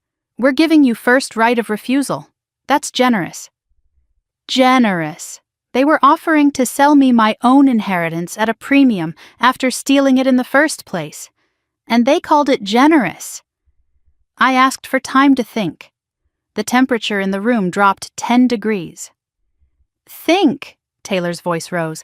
Catherine, this is a limited opportunity. We've already talked to a realtor, Derek said. There's interest. We can't wait forever for you to make up your mind, Margaret added. I looked more closely at the listing agreement in the blue folder. The date jumped out at me. 3 weeks ago. This is dated 3 weeks ago, I said quietly. The house is already listed. You've been showing it. Taylor's face flickered. Guilt quickly suppressed. Derek's smile tightened. We had to move quickly, Margaret said smoothly. The market waits for no one. And this offer pending... I pointed to a line on the document. You've already accepted a buyer? Derek cleared his throat. We have a strong offer, $415,000. We need to respond by Friday. The truth crystallized. They didn't want me to buy the house. That was a decoy option, priced deliberately too high. What they really wanted was my signature on a document waiving any legal claim to contest the sale. They needed my cooperation because somehow they knew the will was ambiguous. They were afraid I might challenge the transfer. They were trying to buy my silence before I knew I had a voice. For once, they were right to be afraid. I'd want my own lawyer to review these documents, I said. The words my own lawyer landed like grenades. Taylor exploded. A lawyer? Are you serious right now? This is family, Catherine, Margaret said, her voice dripping with manufactured hurt. Not a courtroom. Why do you always have to make everything so complicated? Taylor demanded. Just sign the papers like a normal person. Margaret shifted tactics, deploying guilt with practiced precision. I didn't raise you to be this suspicious of your own family. We've given you everything, and this is how you repay us? After all we've sacrificed for you, what exactly have you sacrificed for me? The question hung in the air. No one answered because there was no answer. The silence stretched. Margaret's face reddened. Taylor looked to Derek for backup. Derek studied his phone, suddenly unwilling to engage. Donald spoke from the end of the table, barely audible. Maybe we should give her time to think, Margaret whipped toward him. Excuse me? She just asked for a few days. That seems reasonable. Don't you dare undermine me, Donald. I'm just saying, you're not just saying anything. Sit there and be quiet. My father shrank back into his chair, silenced again. His brief attempt at defending me crushed in seconds. I watched the dynamic play out. Margaret tyrannical and unchallenged, Taylor waiting for permission to attack, Derek calculating his next angle, my father mute and diminished. And myself, alone on my side of the table, holding cards they didn't know existed. The insults were coming. I could feel them building behind Margaret's eyes, loading in Taylor's throat. They needed me to break so they could dismiss me as emotional. They needed me to cry so they could call me dramatic. They needed me to storm out so they could sign my name themselves. But I wasn't leaving, not until I heard them say what they really thought of me. Margaret stood, palms flat on the table. Her frustration had been building all evening, and now it was ready to overflow. "I have had enough of your attitude, Catherine.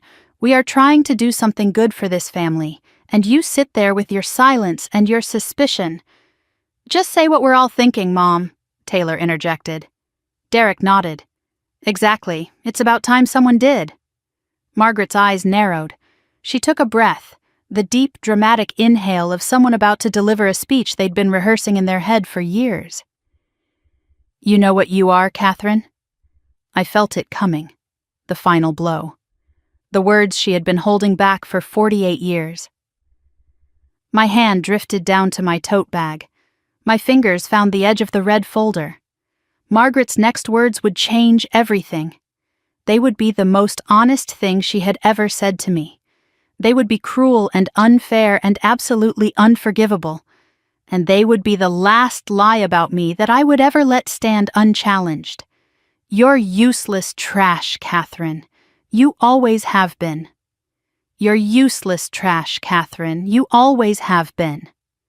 The words hung in the air like smoke after a gunshot. My mother stood at the head of the table, her face twisted with decades of contempt finally given voice. Her finger pointed at me like a weapon. The dining room fell completely silent. Even the grandfather clock in the hallway seemed to stop ticking. The only sound was the soft hum of the refrigerator from the kitchen, indifferent to the explosion that had just occurred. I felt the words hit my chest, not like a punch, like a key turning in a lock. Something clicked into place. Everything I had ever felt, every slight, every silence, every sacrifice ignored, crystallized into this single moment. My mother had finally said out loud what she had been communicating for 48 years. I didn't flinch. That surprised me. I had spent my entire life flinching at her disapproval, her criticism, her weaponized silence. But in that moment, something different happened. Instead of pain, I felt lightness. The final thread of a fraying rope had snapped, and I was free. Taylor's lips curled into a satisfied smirk. Derek suddenly found his phone fascinating, scrolling through nothing. Donald stared at his plate, shoulders hunched in shame, refusing to meet my eyes. And Ethan had removed his AirPods entirely, staring at his grandmother with something like horror. I waited for someone to say it was too far, for my father to finally defend me, for even Taylor to show a flicker of discomfort. What I got was silence. Complicit, damning silence. The sound of a family choosing sides without saying a word. Margaret, emboldened by the lack of objection, continued her assault. "At least Taylor has a family, a life, a purpose." She gestured at my sister like she was presenting a trophy. "What do you have? Nothing. An apartment and a job, 48 years old, alone, and the only thing you're good at is hoarding money while your family struggles." Taylor seized her opportunity to pile on. "She's always been jealous of me, ever since we were kids. I got the looks, the personality, the husband. She got nothing." She laughed, a cruel, dismissive sound. "No wonder she's bitter." Derek added his contribution, his voice dripping with false concern. "Some people just aren't meant for family life, Catherine. It's nothing to be ashamed of, but you shouldn't punish the rest of us because you ended up alone." Each insult landed with calculated precision. They had been saving these words, I realized. This was rehearsed. They had come prepared to break me, expecting tears and apologies and capitulation. They expected me to crumble and sign their papers. I looked at my father. Donald's eyes were fixed on his water glass, his hands trembling around it. He said nothing. Did nothing. Again. I let them empty their arsenal. Every word they said was a nail in a coffin they didn't know they were building. Not mine, theirs. The coffin of our family, of their lies, of the narrative they had constructed where I was the villain, and they were the victims. Something shifted inside me. Not breaking. I had been broken before. This was different. This was the moment the broken pieces refused to fit back together. My breathing slowed, my heartbeat steadied. A strange clarity descended, sharp and cold. The dutiful daughter was gone. The silent provider, the invisible woman who showed up and paid and never complained, she had left the building. In her place was someone new, someone who had nothing left to lose. I looked around the table. Margaret was breathing hard, waiting for me to cry. Taylor was checking her nails, victory assumed. Derek was already reaching for the blue folder and a pen, ready for my signature, my surrender. "Are you finished?" My voice came out calm, almost gentle.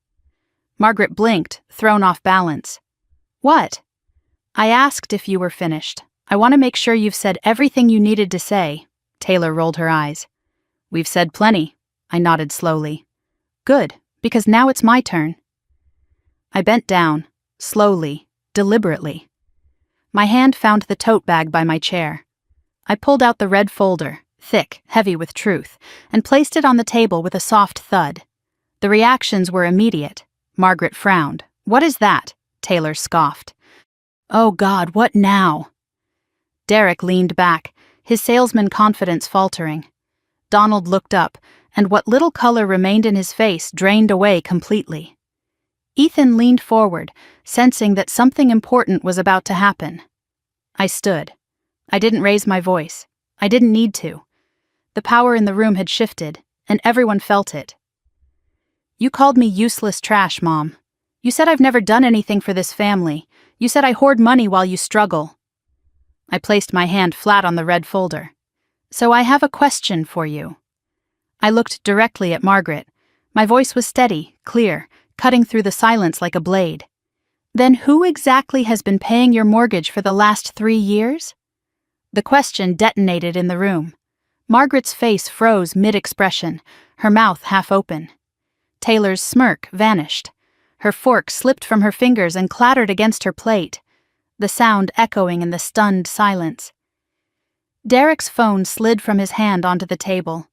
Donald closed his eyes, a man watching the inevitable finally arrive.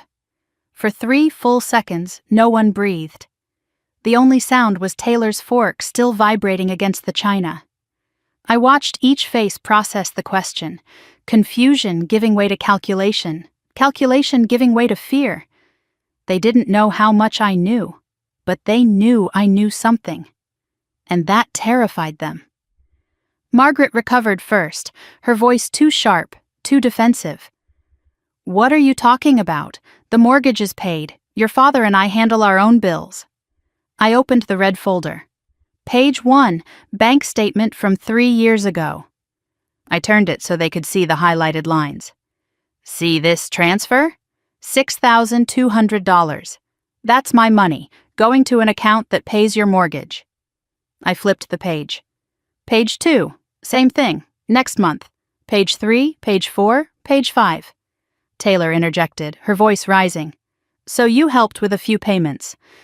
"That doesn't mean a few payments," I cut her off. 36 payments, Taylor, every single month for 3 years. Do the math. That's over $32,000, just for the mortgage. Derek tried to regain control, his voice smooth and reasonable. "Okay, so you contributed to the household. That's generous of you, but that doesn't change the situation with Grandma's house." "Oh, we'll get to Grandma's house," I said. "Don't worry, we'll definitely get there." Derek's jaw tightened. He didn't like the shift in power. Margaret attempted deflection. "Even if what you're saying is true, which I'm not confirming, family helps family. That's what you're supposed to do. You don't get to hold it over our heads like some kind of debt." I laughed. It was not a kind sound. "Hold it over your heads? You didn't even know I was doing it. You never said thank you, not once in 3 years. And while I was paying your bills, you were telling Taylor I never help. You were telling everyone I was selfish. You were rewriting history while I was the only thing keeping this family afloat." I continued flipping through the folder with practiced ease.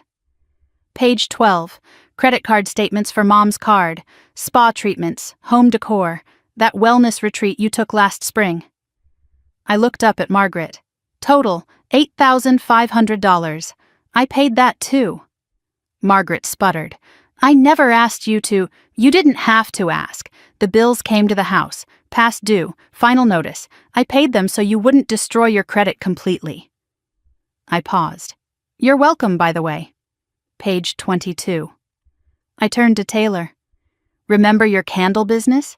Taylor's Glow, the one that needed $15,000 in startup capital? Taylor's face went pale. That was an investment. Where's the business, Taylor? Where's the website? Where are the products? Where are the clients? Silence. I'll tell you where. Nowhere, because it never existed. That $15,000 went to shopping sprees and spa days and designer handbags. I pulled out a printed photo and held it up. Page 23. Your Instagram post from 3 years ago. Treating myself because I deserve it. Posted the same day I made my first mortgage payment to save this house. Taylor's mouth opened and closed, but no words came out. And while we're being honest about where money goes, I turned to Derek. How's Amy Chen doing? Derek's face went white. What? 47 Willow Street, right? Nice restaurant choices.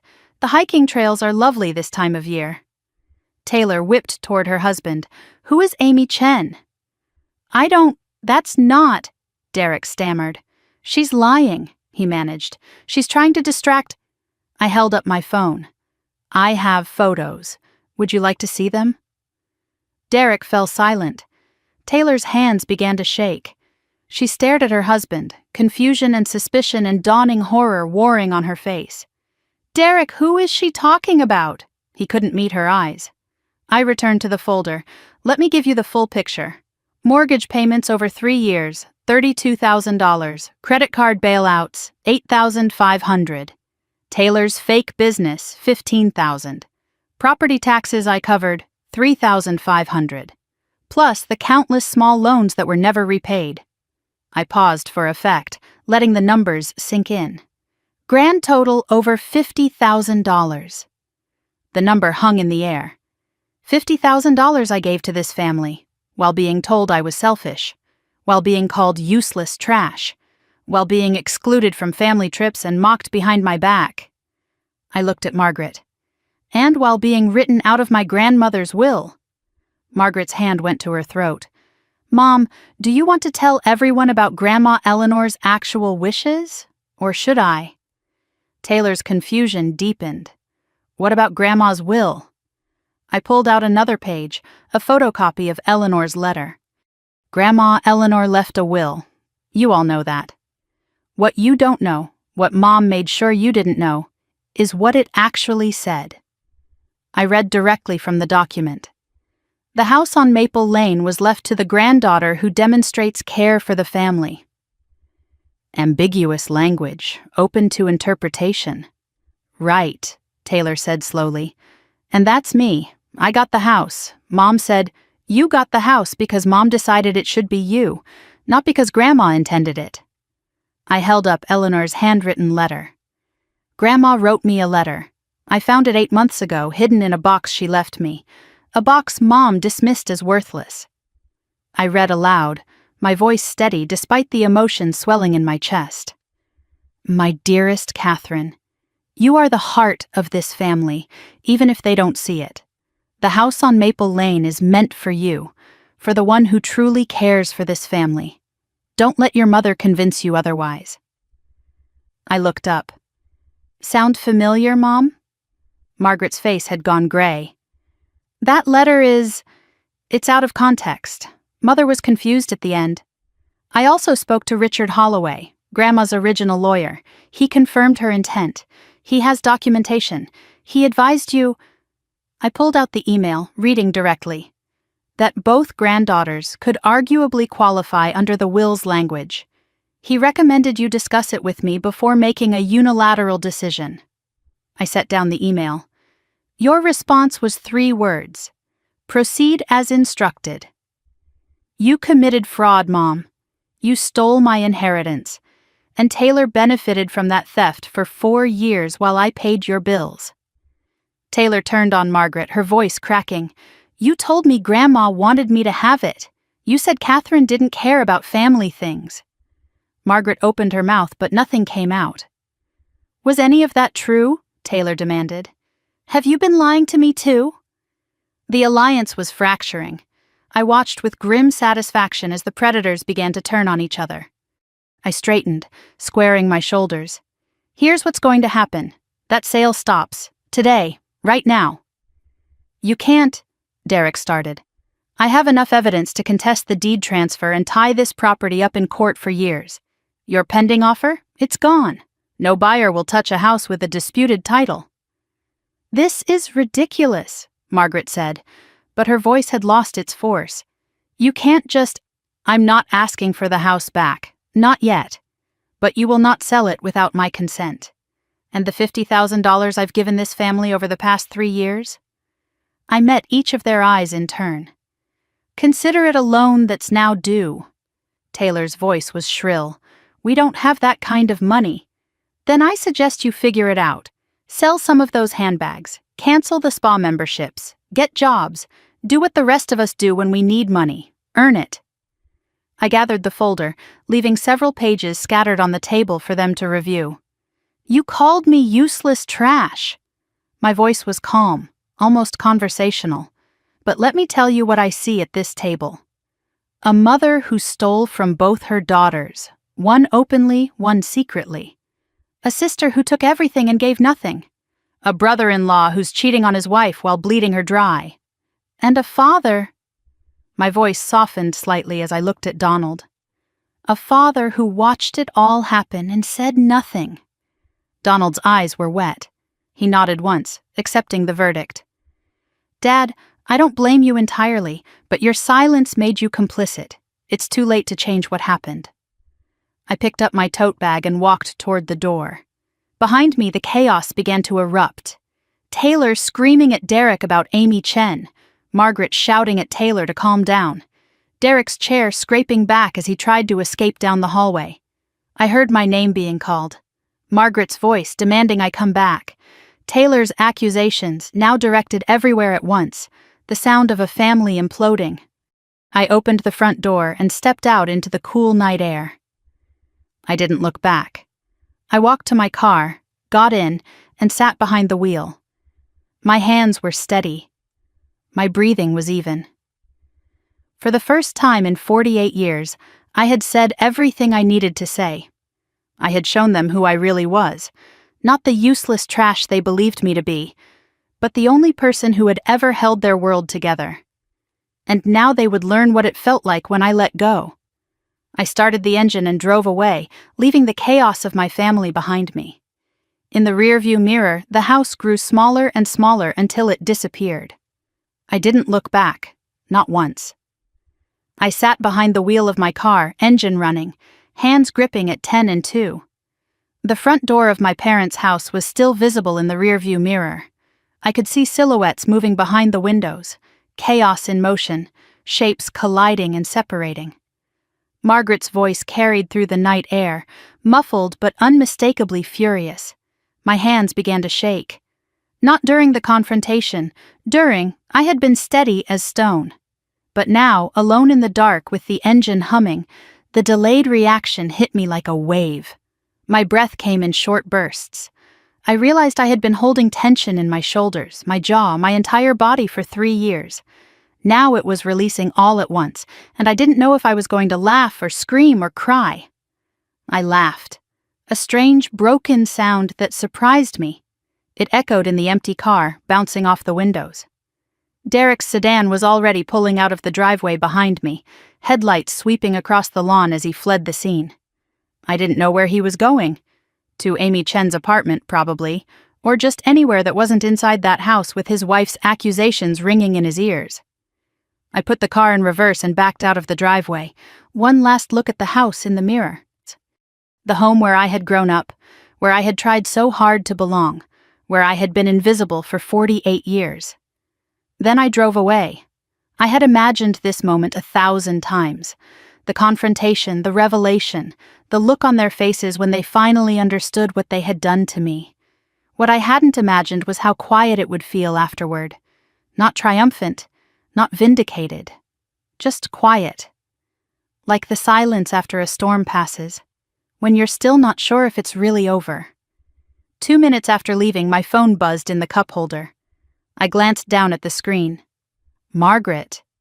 How dare you? Come back here immediately. I didn't respond. I kept driving. 3 more texts arrived in rapid succession, each one more desperate than the last. You've destroyed this family. I hope you're happy with yourself. Your father is having chest pains because of you. The chest pains card. I almost laughed again. The same manipulation tactic she had used for years, deployed one more time even now. I typed back a single response. Call 911. No reply for 2 minutes. Then, don't be dramatic, he's fine, just upset. Of course he was fine. The medical emergency was always fake. A weapon, not a reality. Taylor's texts started arriving next, from a different number but carrying the same energy. I can't believe you did this to me. Derek won't even look at me now. Who is Amy Chen? Answer me. You ruined my marriage, Catherine. I stared at the screen at a red light. Derek ruined your marriage, Taylor. I just turned on the lights. But I didn't type that. I didn't type anything. I switched the phone to silent and dropped it in my purse. The highway stretched ahead of me, empty and dark. For the first time in 3 years, no one else's emergency was my problem to solve. Then a text came through from an unexpected number. I almost ignored it, but something made me look. Ethan. Aunt Catherine, I'm sorry. About all of it. They're fighting really bad now. I don't know what's happening. A pause. Then another message. Is it true, everything you said? I pulled over to the side of the road. The shoulder was dark, empty, lit only by my hazard lights blinking against the pavement. I typed back carefully. Yes, Ethan, it's all true. I'm sorry you had to hear it that way. His response came immediately. I knew something was wrong. I just didn't know how wrong. I sat there for a moment, my thumb hovering over the screen. This 16-year-old boy was the only person in that house who had ever shown me genuine kindness, the only one who had apologized, the only one who saw. Take care of yourself, I typed. This isn't your fault. None of it is your fault. Thanks, Aunt Catherine. I hope you're okay. I put the phone away and pulled back onto the highway. The road home had never felt so long or so empty. Back at the house I had just fled, chaos was consuming everything. I would learn the details later from Ethan, who texted me updates like dispatches from a war zone. But I could picture it clearly enough. The scene I had left behind, the explosion still unfolding. The dining room was a battlefield. The red folder sat open on the table, pages scattered like accusations. Margaret stood frozen at the head of the table, her usual commanding presence shattered. Taylor was screaming at Derek, her voice cracking with fury and disbelief. Who is Amy Chen? Tell me the truth. Derek backed toward the hallway, hands raised in defensive surrender. This isn't the time. Not the time. Catherine just told everyone you've been cheating on me, in front of my whole family. She's lying. She's trying to distract everyone from... She has photos, Derek. She said she has photos. Donald hadn't moved from his chair. He sat staring at nothing, a man watching his family tear itself apart without the strength to intervene. Taylor turned on Margaret next, her rage finding a new target. You told me Grandma wanted me to have that house. You told me Catherine didn't care about family things. Was any of that true? Margaret's voice came out weak, defensive. Your grandmother was confused at the end. That's not what Catherine said. She talked to Grandma's lawyer. A lawyer, Mom. She has proof. And from the end of the table, barely audible, Donald spoke.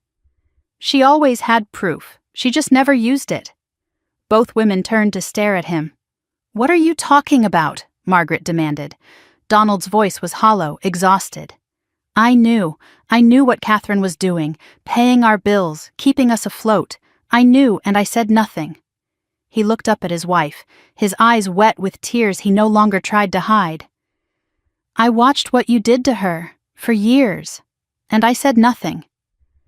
Margaret stared at her husband like she had never seen him before. Taylor grabbed one of the pages from the red folder, the Instagram screenshot, her treating myself post from 3 years ago. She stared at the date, did the math, and her face crumbled. She paid the mortgage the same day I posted this, Taylor whispered. She was saving us while I was drinking champagne. For the first time, Taylor wasn't performing. She was genuinely seeing herself, and she didn't like what she saw. I arrived at my apartment complex and pulled into my parking spot. The familiar concrete walls, the numbered space, the echo of my footsteps in the garage, everything looked exactly the same as when I had left that morning. But I wasn't the same. I would never be the same again. My apartment was clean, orderly, quiet. No chaos here, no screaming, no accusations. Just silence and the hum of the refrigerator, indifferent to the war I had just fought. I made it to the couch before my legs gave out. I sat there in the dark, still wearing my blazer, still carrying my tote bag. The adrenaline was draining out of me, leaving something hollow in its place. What replaced it wasn't relief. It was emptiness. A strange, disorienting void where my family used to be. 48 years of relationships, toxic, exploitative, one-sided, but still relationships, severed in 45 minutes. The tears came, but they weren't the tears I expected. I wasn't crying for what I had lost. I was crying for what I had never had. A mother who loved me the way I needed to be loved. A sister who saw me as a person rather than a resource. A father who defended me instead of hiding from conflict. I mourned the family I had always pretended existed. The fantasy I had sustained through decades of denial. My phone lit up with Carol's name. I answered, my voice hoarse from crying. "Hey, how did it go?" A long pause. I didn't know how to summarize what had just happened. "I did it." And it's done. I'm done. I said everything I needed to say. "I'm coming over," Carol said. "Don't argue." The line went dead. I didn't argue. 20 minutes later, there was a knock at my door. Carol stood in the hallway with a bottle of wine and a box of tissues. I brought supplies. I almost smiled. Almost. We sat on the couch in the dim light, wine poured, tissues within reach. I told her everything, the dinner, Margaret's insult, the red folder, the confrontation. Taylor's fork clattering against her plate. Derek's face when I mentioned Amy Chen. The chaos erupting as I walked out the door. Carol listened without interrupting, her expression shifting from concern to something like satisfaction as the story unfolded. When I finished, she was quiet for a moment. Then she asked the question I had been avoiding. "How do you feel?" I considered it seriously. Hollow, like I've been carrying a boulder up a hill for years and I finally let go. That sounds like relief. Maybe. But the boulder was all I had. It was heavy and exhausting, but at least I knew what I was doing every day. Push the boulder. Don't let it roll back. Push the boulder. I stared into my wine glass. Now my arms are free, but I don't know what to do with them. Carol set down her glass and turned to face me fully. What you did tonight was the hardest thing. Harder than paying their bills. Harder than showing up every Sunday. Harder than any of it. You told the truth to people who have built their entire lives on lies. That's not destruction, Catherine. That's surgery. You cut out the rot. Now you can heal. The words landed somewhere deep, in a place I had forgotten existed. What if they never speak to me again? I asked. Then you'll know the only relationship you ever had with them was financial, and that's not really a relationship at all. What if I'm really alone now? Carol took my hand. Her grip was warm, solid, real. You're not alone. You have me. You have yourself. She squeezed. For the first time in your life, you actually have yourself.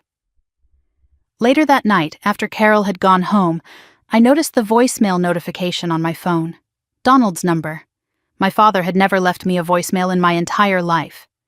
I stared at it for a long time, thumb hovering over the play button. Part of me was afraid to hear what he had to say.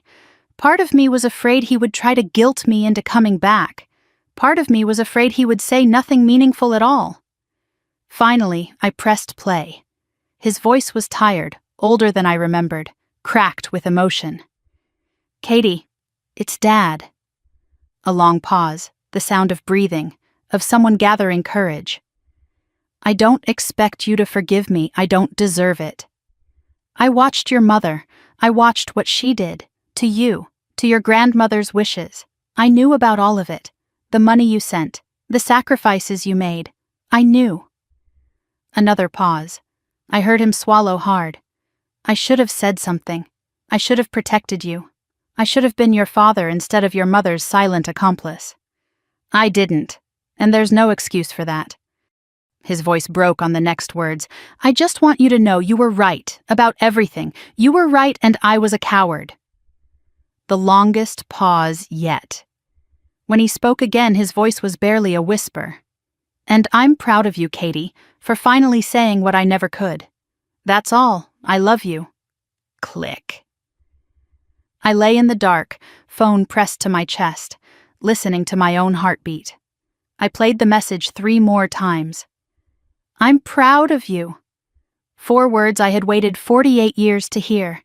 They came too late to fix anything, but maybe not too late to matter. Somewhere in Glastonbury, the house I had fled was still in chaos.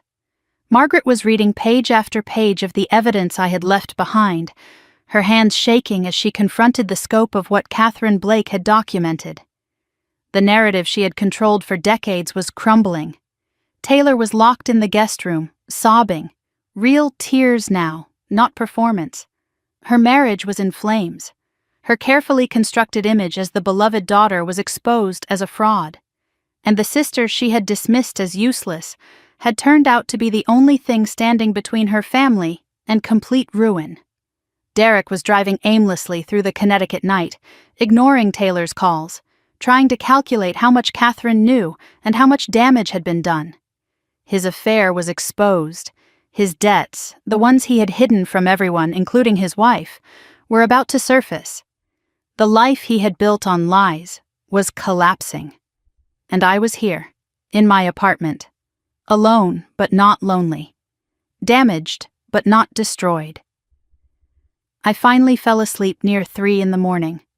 My last thought before unconsciousness took me. It's done. Whatever comes next, it's done. I slept without dreams for the first time in months. When I woke, my phone showed 47 notifications.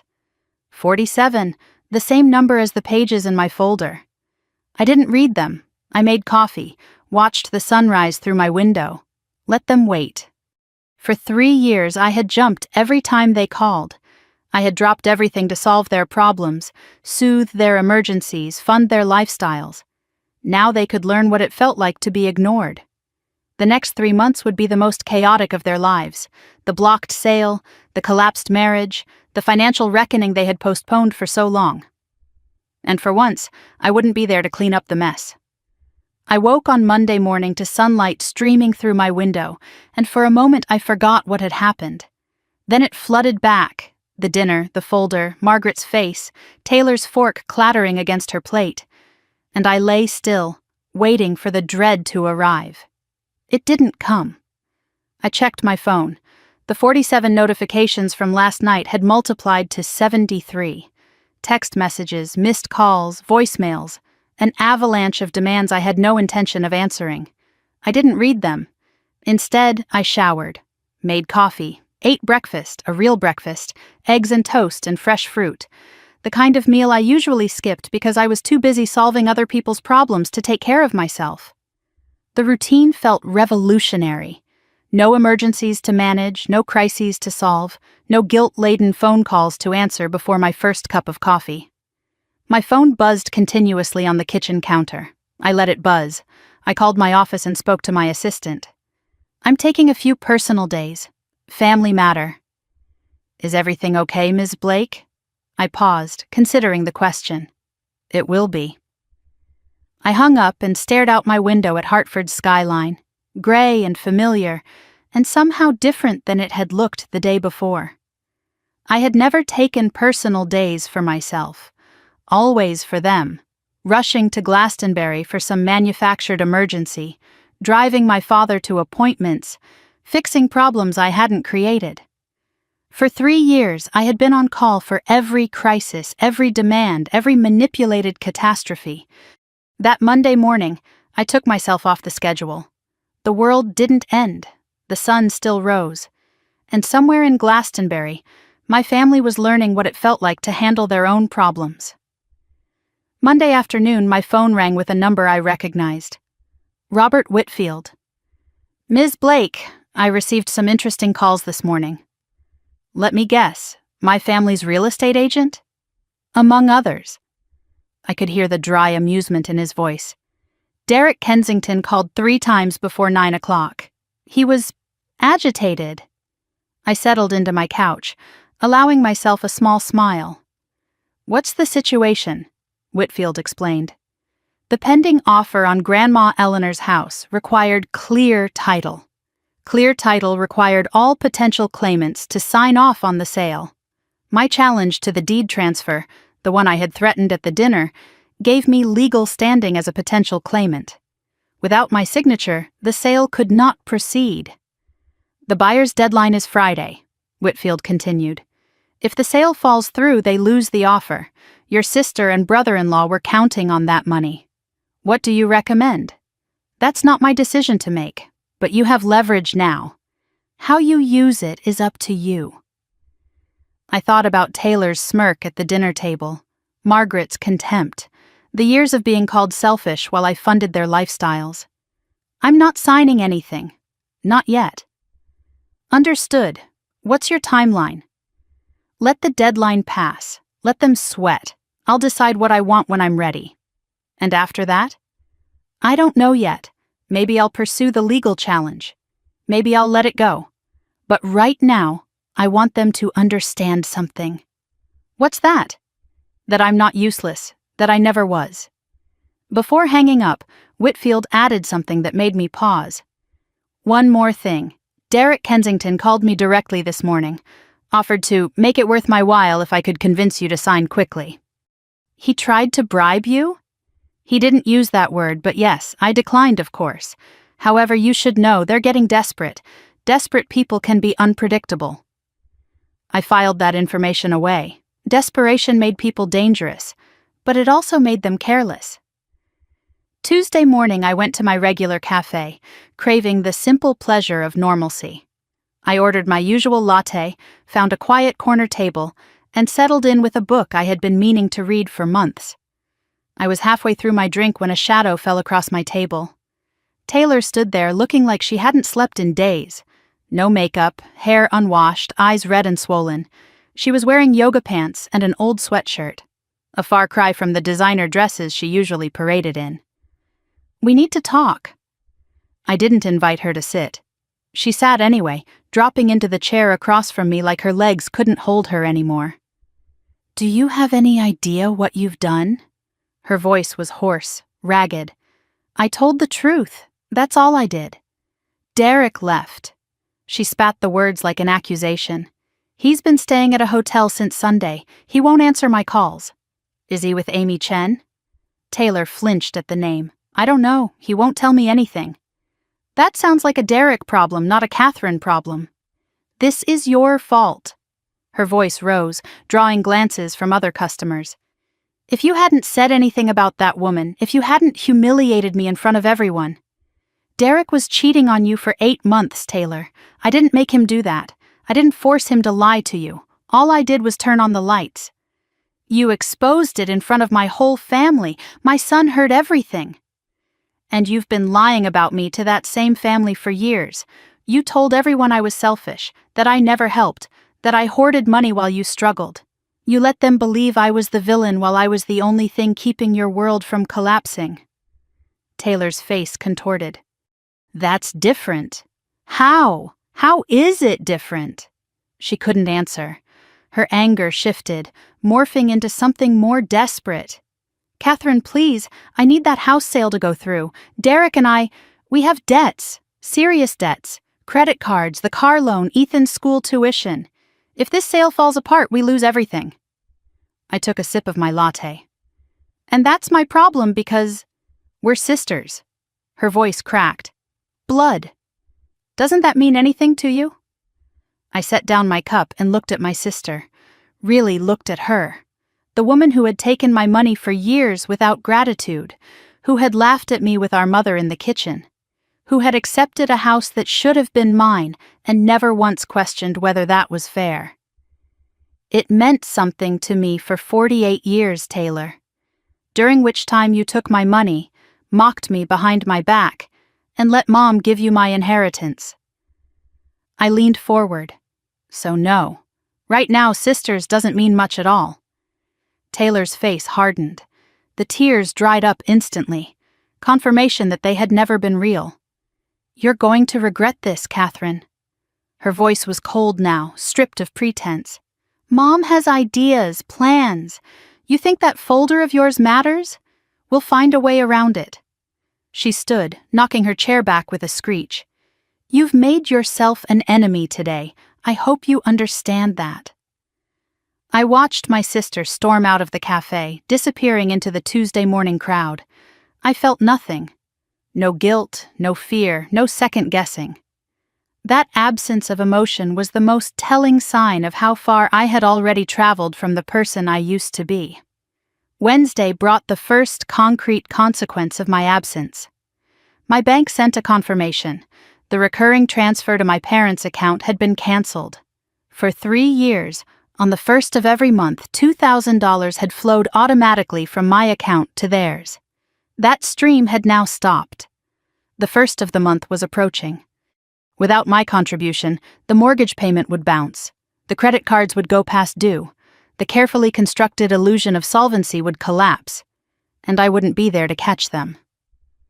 Margaret left a voicemail that afternoon. I listened to it once, my finger hovering over the delete button. Her voice was controlled, almost pleasant, more unsettling than screaming would have been. "Catherine, darling, I think we've all said things we regret. These family disagreements happen. Let's have lunch this week, just the two of us. Talk things through like adults." A pause. "There's no need to involve lawyers. We're family. I'm sure we can work something out that's fair to everyone." Another pause and then the hook. "Call me back, sweetheart. I love you." I deleted the message. I had heard that tone before, Margaret's "let's be reasonable" voice. It always preceded a new manipulation, a new angle of attack. "Let's talk" meant, "let me convince you to do what I want." Fair to everyone meant fair to everyone except Catherine. Not this time. Thursday morning, someone knocked on my apartment door. Not the tentative knock of a neighbor or delivery person, an aggressive, demanding knock. I checked the peephole. Derek stood in the hallway, looking like he hadn't changed clothes since Sunday. Unshaven, dark circles under his eyes, the polished salesman veneer completely stripped away. I considered not opening the door, then curiosity won. "Can I come in?" he asked. I blocked the doorway with my body. "No, say what you need to say." Derek glanced down the hallway, as if afraid of being seen. "Look, Catherine, I know things got out of hand at the dinner." Out of hand? But we're all adults here. We can work something out. He shifted into his salesman mode, the smooth voice and reasonable tone that had probably closed hundreds of car deals. "What if I cut you in? The house sale, you take a third instead of the $50,000 we originally offered. That's over $100,000, Catherine. Cash." I stared at him. This man, my sister's husband, the father of my nephew, was standing at my door offering me money that wasn't his to give, to sign away a claim he knew was legitimate. "Let me understand," I said. "You want me to take a bribe to sign away my legal rights. It's not a bribe to a house that should have been mine in the first place, while you're still lying to your wife about your girlfriend and your debts." Derek's face tightened. "I don't know what you think you know. I know enough." I started to close the door. His hand shot out to stop it.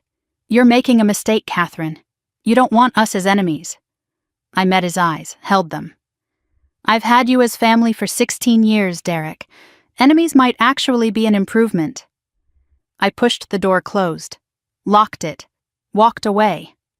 Through the door, I heard his voice, quieter now, almost threatening. "You have no idea what you've started, Catherine. No idea." His footsteps retreated down the hallway.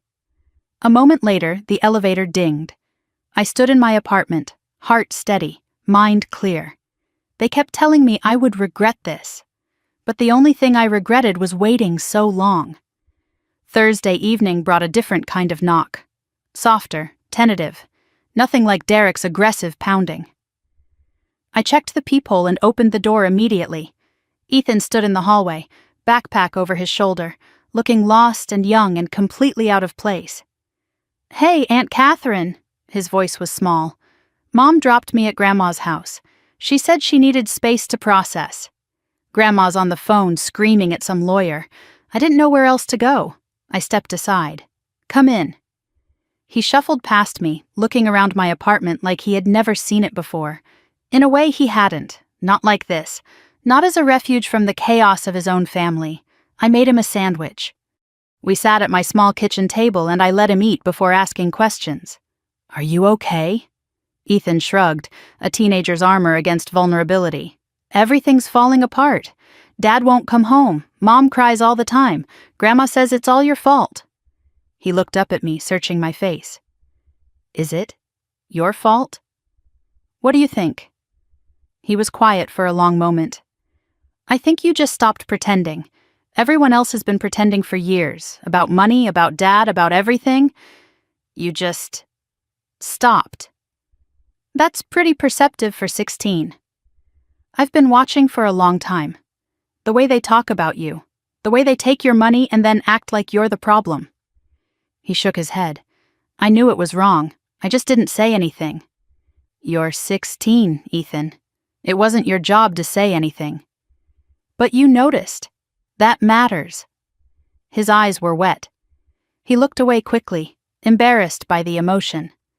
"I don't want to be like them, Aunt Catherine." I reached across the table and squeezed his hand. "Then don't be. You get to choose who you become. No matter what happens with the rest of us, that's your choice." He nodded, wiping his eyes with his sleeve. "If you ever need somewhere to go," I said, "somewhere quiet, my door is open. I mean that. You're not your mother, you're not your father, you're you, and from what I've seen, that's someone worth being." For the first time since he had arrived, Ethan smiled. Friday came, and with it, the deadline for the house sale. My phone was silent for the first time all week. I imagined the scene playing out in real estate offices and living rooms, the agent delivering bad news, the buyer withdrawing their offer, Taylor and Derek's desperate hopes collapsing. At 5:47 p.m., a text arrived from an unknown number. "This is Brad Chen, Harrington Realty. Your family's property listing at 47 Maple Lane has been withdrawn due to title complications. Please contact our office if you have questions." I didn't respond. I didn't have questions. I poured myself a glass of wine and sat on my balcony, watching the sun set over Hartford. Within minutes, my phone erupted with notifications. Taylor, "I hope you're happy." Margaret, "You've destroyed everything we built." Derek, "Nothing." He was probably calculating his next move or running to Amy Chen for comfort. I turned off my phone. The wine was good. The silence was better. This was what freedom felt like, I realized. Not joy, not yet. But absence. The absence of obligation, of guilt, of the constant weight of their expectations. I had forgotten what it felt like to carry only myself. Saturday morning, I was picking out apples at the grocery store when I looked up and saw my father. Donald stood in the produce section, looking lost and out of place.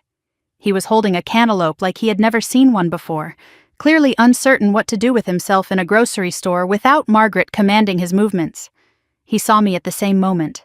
For a long second, neither of us moved. Then he walked toward me slowly, carefully, like approaching something fragile. "Katie." "Dad." "Can we talk, please? Just 5 minutes." I considered. This was different from Taylor or Derek. No aggression, no manipulation, no salesman tactics. Just an old man who looked like he had finally woken up from a long sleep. 5 minutes. We found a quiet corner near the bakery, away from other shoppers. "I've left your mother," he said. I stared at him. "What?" "I'm staying at the Marriott. Have been since Wednesday. I packed a bag while she was on the phone with the lawyer and just left." "Dad, I can't do it anymore, Katie." His voice cracked. "I can't watch her manipulate and control and destroy. I can't pretend everything is fine when our family is in ruins. I can't be the man who sits in silence while his daughter is called useless trash." He looked older than I had ever seen him, but also somehow lighter. Like a weight had been lifted. "I should have left 30 years ago. I was a coward.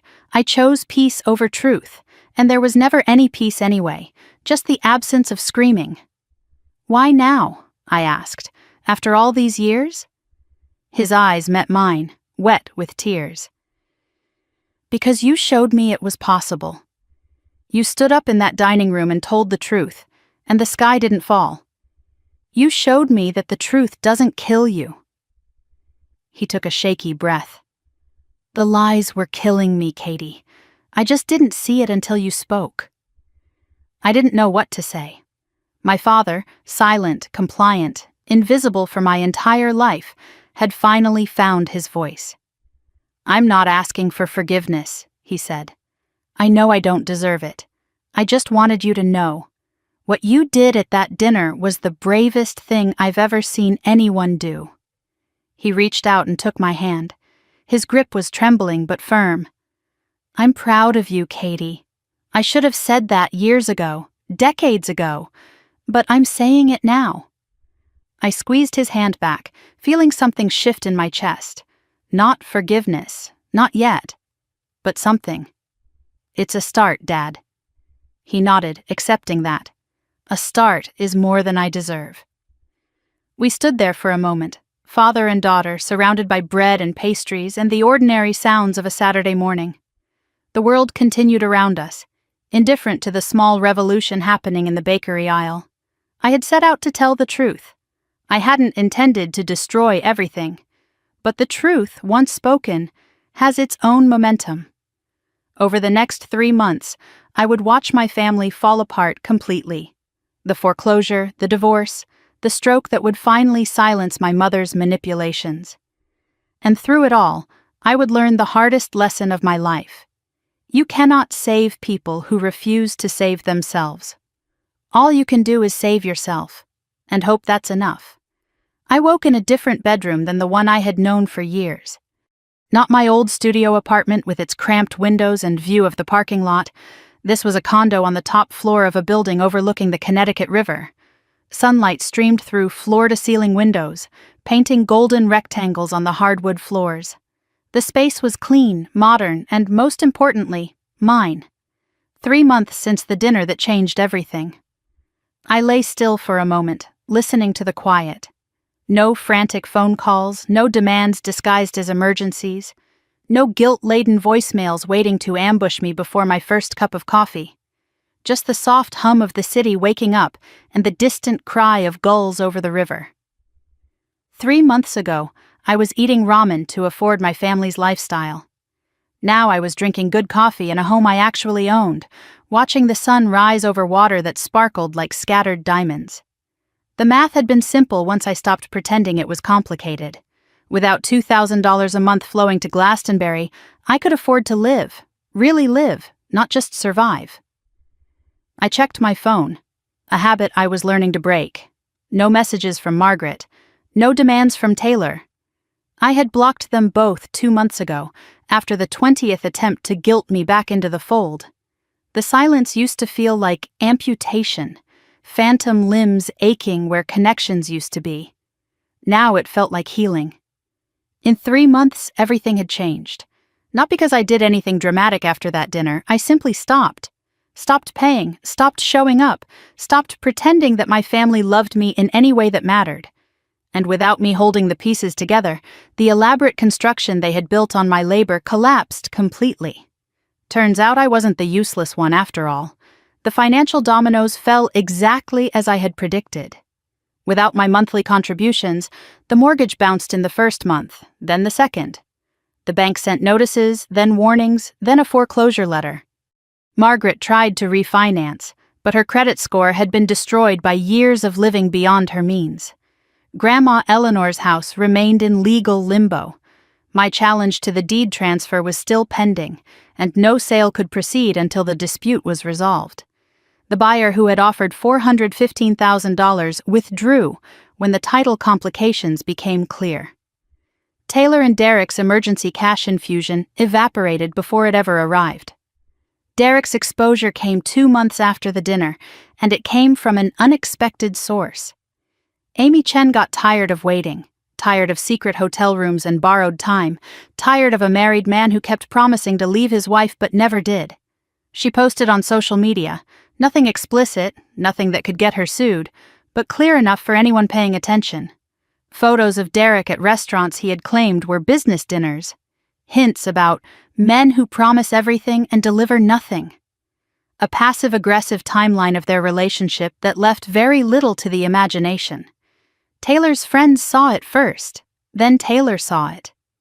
The affair became public knowledge in Glastonbury within 48 hours. But the affair was only the beginning of Derek's unraveling. Taylor discovered something worse as she dug through their finances, looking for evidence of his betrayal. Derek owed Amy Chen money, $20,000 he had borrowed for business investments that never materialized. He had been funding his mistress while crying poor to his wife, while accepting money from the sister-in-law he despised, while scheming to sell a house that wasn't his. The car salesman had sold everyone a lie. I learned most of this from Ethan, who texted me updates like dispatches from a war zone. Mom found out Dad borrowed money from his girlfriend. She threw a lamp at him. A week later, they're getting divorced. Mom keeps saying it's all your fault. I didn't respond to that part. Some delusions weren't worth correcting. Taylor filed for divorce within 2 weeks of Amy's posts. The proceedings revealed more debts than anyone had imagined. Credit cards maxed in Derek's name alone. A second mortgage he had taken out without telling Taylor. Loans from friends who were now demanding repayment. Their house had negative equity. The golden child was about to be penniless. The news about Margaret came 6 weeks after the dinner. My phone rang with Donald's number. We had maintained careful, limited contact since our conversation in the grocery store. I almost didn't answer. Old habits die hard. "Katie, it's your mother." His voice was strained, frightened. "She's in the hospital." My stomach dropped despite everything. "What happened?" "Stroke. They say it's mild, but she can't speak properly. One side of her face." He couldn't finish the sentence. I sat with the information for a long moment. My first instinct was familiar, almost comforting in its predictability. Rush to the hospital, fix everything, be the dutiful daughter who shows up no matter what, take charge, make it better, absorb the crisis like I had absorbed every crisis before. Then I caught myself. Why? What would that accomplish? Margaret had called me useless trash in front of my entire family. She had stolen my inheritance, lied about me for years, enabled Taylor's exploitation of my resources. She had never once apologized, never acknowledged what she had done. This was exactly how they pulled you back in. The emergency, the guilt, the obligation that never ended. I went anyway, not for Margaret, but for myself. I needed to see. I needed to know. I needed to close a chapter. The hospital room was small and beige and smelled like antiseptic. Margaret lay in the bed, looking smaller than I had ever seen her.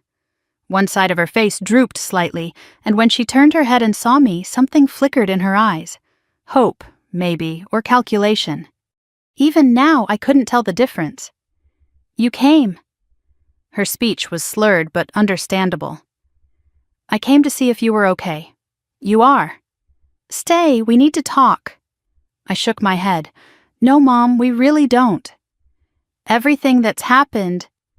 She struggled with the words, whether from the stroke or from the weight of what she was trying to say. It's killing me, Catherine. I looked at my mother, diminished now, stripped of the commanding presence that had controlled our family for decades. Part of me wanted to feel sympathy. Part of me searched for the love I had always wanted to feel. I found neither. What's killing you, Mom, is the consequences of your own choices. You stole from me. You lied about me. You chose Taylor over and over again, and you called me useless when I was the only one holding this family together. I picked up my purse. I'm sorry you're sick. I hope you recover. But I can't save you anymore. I can't be the person who fixes everything while being told I'm worth nothing. Catherine, goodbye, Mom. I walked out without looking back. In the hallway, Donald was waiting. Thank you for coming, he said. I didn't come for her, Dad. I came for me, to know I could face her and walk away. He nodded slowly, like he understood. Maybe he finally did. 3 weeks after the dinner, my boss had called me into his office with news I hadn't expected. The VP position in New York, it's been filled, he said. But we have something else, Director of Financial Analysis, here in Hartford.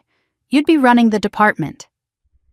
The position I had turned down 3 years ago, the career advancement I had sacrificed to stay close to a family that didn't deserve my sacrifice.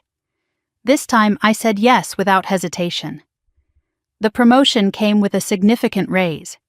Combined with the money I was no longer sending to Glastonbury, I found myself in a financial position I had never imagined. I went apartment hunting, not out of necessity, but out of desire. For the first time in my life, I was choosing where to live based on what I wanted, not what I could barely afford. I found the condo on my third viewing. Top floor, river view, hardwood floors throughout, a balcony where I could drink my morning coffee and watch the boats drift past. I signed the lease the same day. Moving in felt like shedding a skin I had worn for 48 years. I bought furniture I actually liked, a deep blue sofa, a dining table with enough seats for friends, artwork that spoke to me instead of hand-me-downs and clearance specials. I framed photographs, Carol at my birthday dinner, the first birthday anyone had celebrated with me in years. Ethan's school picture, which he had texted me with a shy request to maybe keep it somewhere. I adopted a cat from the shelter, a gray tabby named Luna who demanded nothing but presents. She curled up beside me every evening, purring contentedly, asking for nothing I couldn't easily give. For the first time in my adult life, my home reflected who I was, and I was finally starting to discover who that might be. The trip to Tuscany was Carol's idea. You've never taken a real vacation, she said over coffee one afternoon. In all the years I've known you, not once.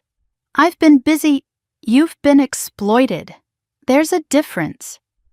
She set down her cup with the decisive click of someone who had made up her mind.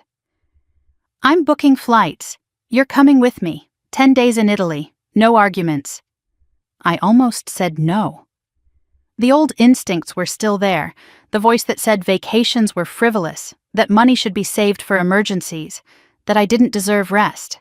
Then I thought, who would stop me? Who would need me? Who would make me feel guilty for choosing myself? No one. Not anymore. I booked the flights that night. 10 days in Tuscany changed something in me. Florence with its Renaissance treasures, Siena with its medieval towers, the countryside with its rolling hills and ancient vineyards, wine tastings where no one knew my name or my history, wandering cobblestone streets with no schedule, no obligations, no one depending on me for anything. One evening, sitting on a terrace overlooking a valley of olive groves, Carol asked the question I had been avoiding. How does it feel, being free? The sun was setting, painting the hills in shades of gold and amber. I held a glass of Chianti and searched for honest words. Strange. Like I'm waiting for someone to tell me I'm doing it wrong. Like any minute now the phone will ring with an emergency I have to solve. That's the conditioning, It takes time to trust your own peace. Does it ever go away? The guilt? Carol smiled, the smile of someone who had walked this road before me. Mostly. Some days it whispers. You learn not to listen. I watched the light fade over the Tuscan hills and understood something I had been too busy to see before.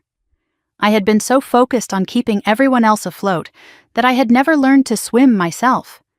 Now, at 48, I was finally learning. Better late than never. On the flight home, I found myself thinking about the future.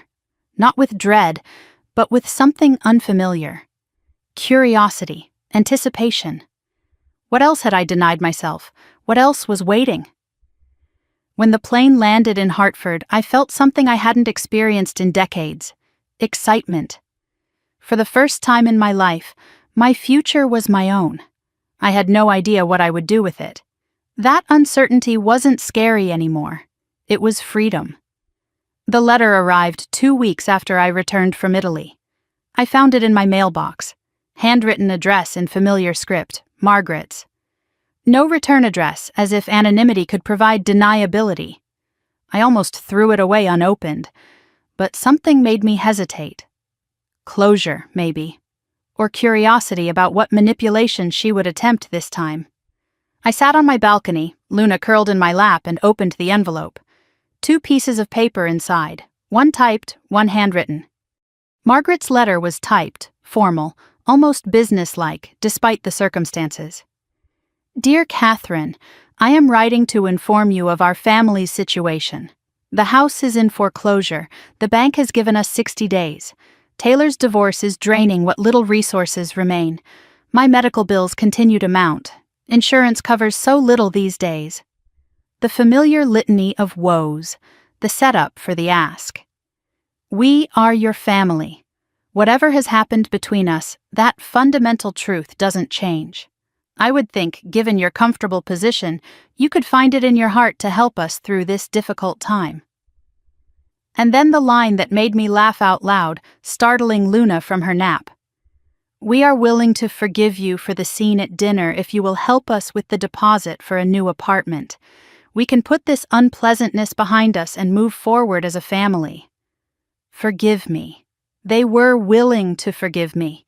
For telling the truth. For stopping the exploitation, for finally refusing to be their ATM. Even now, facing ruin, Margaret couldn't admit fault. The letter was an invoice disguised as an olive branch, a demand wrapped in the language of reconciliation.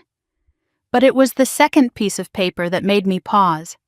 Handwritten, in shaky script I recognized as Donald's.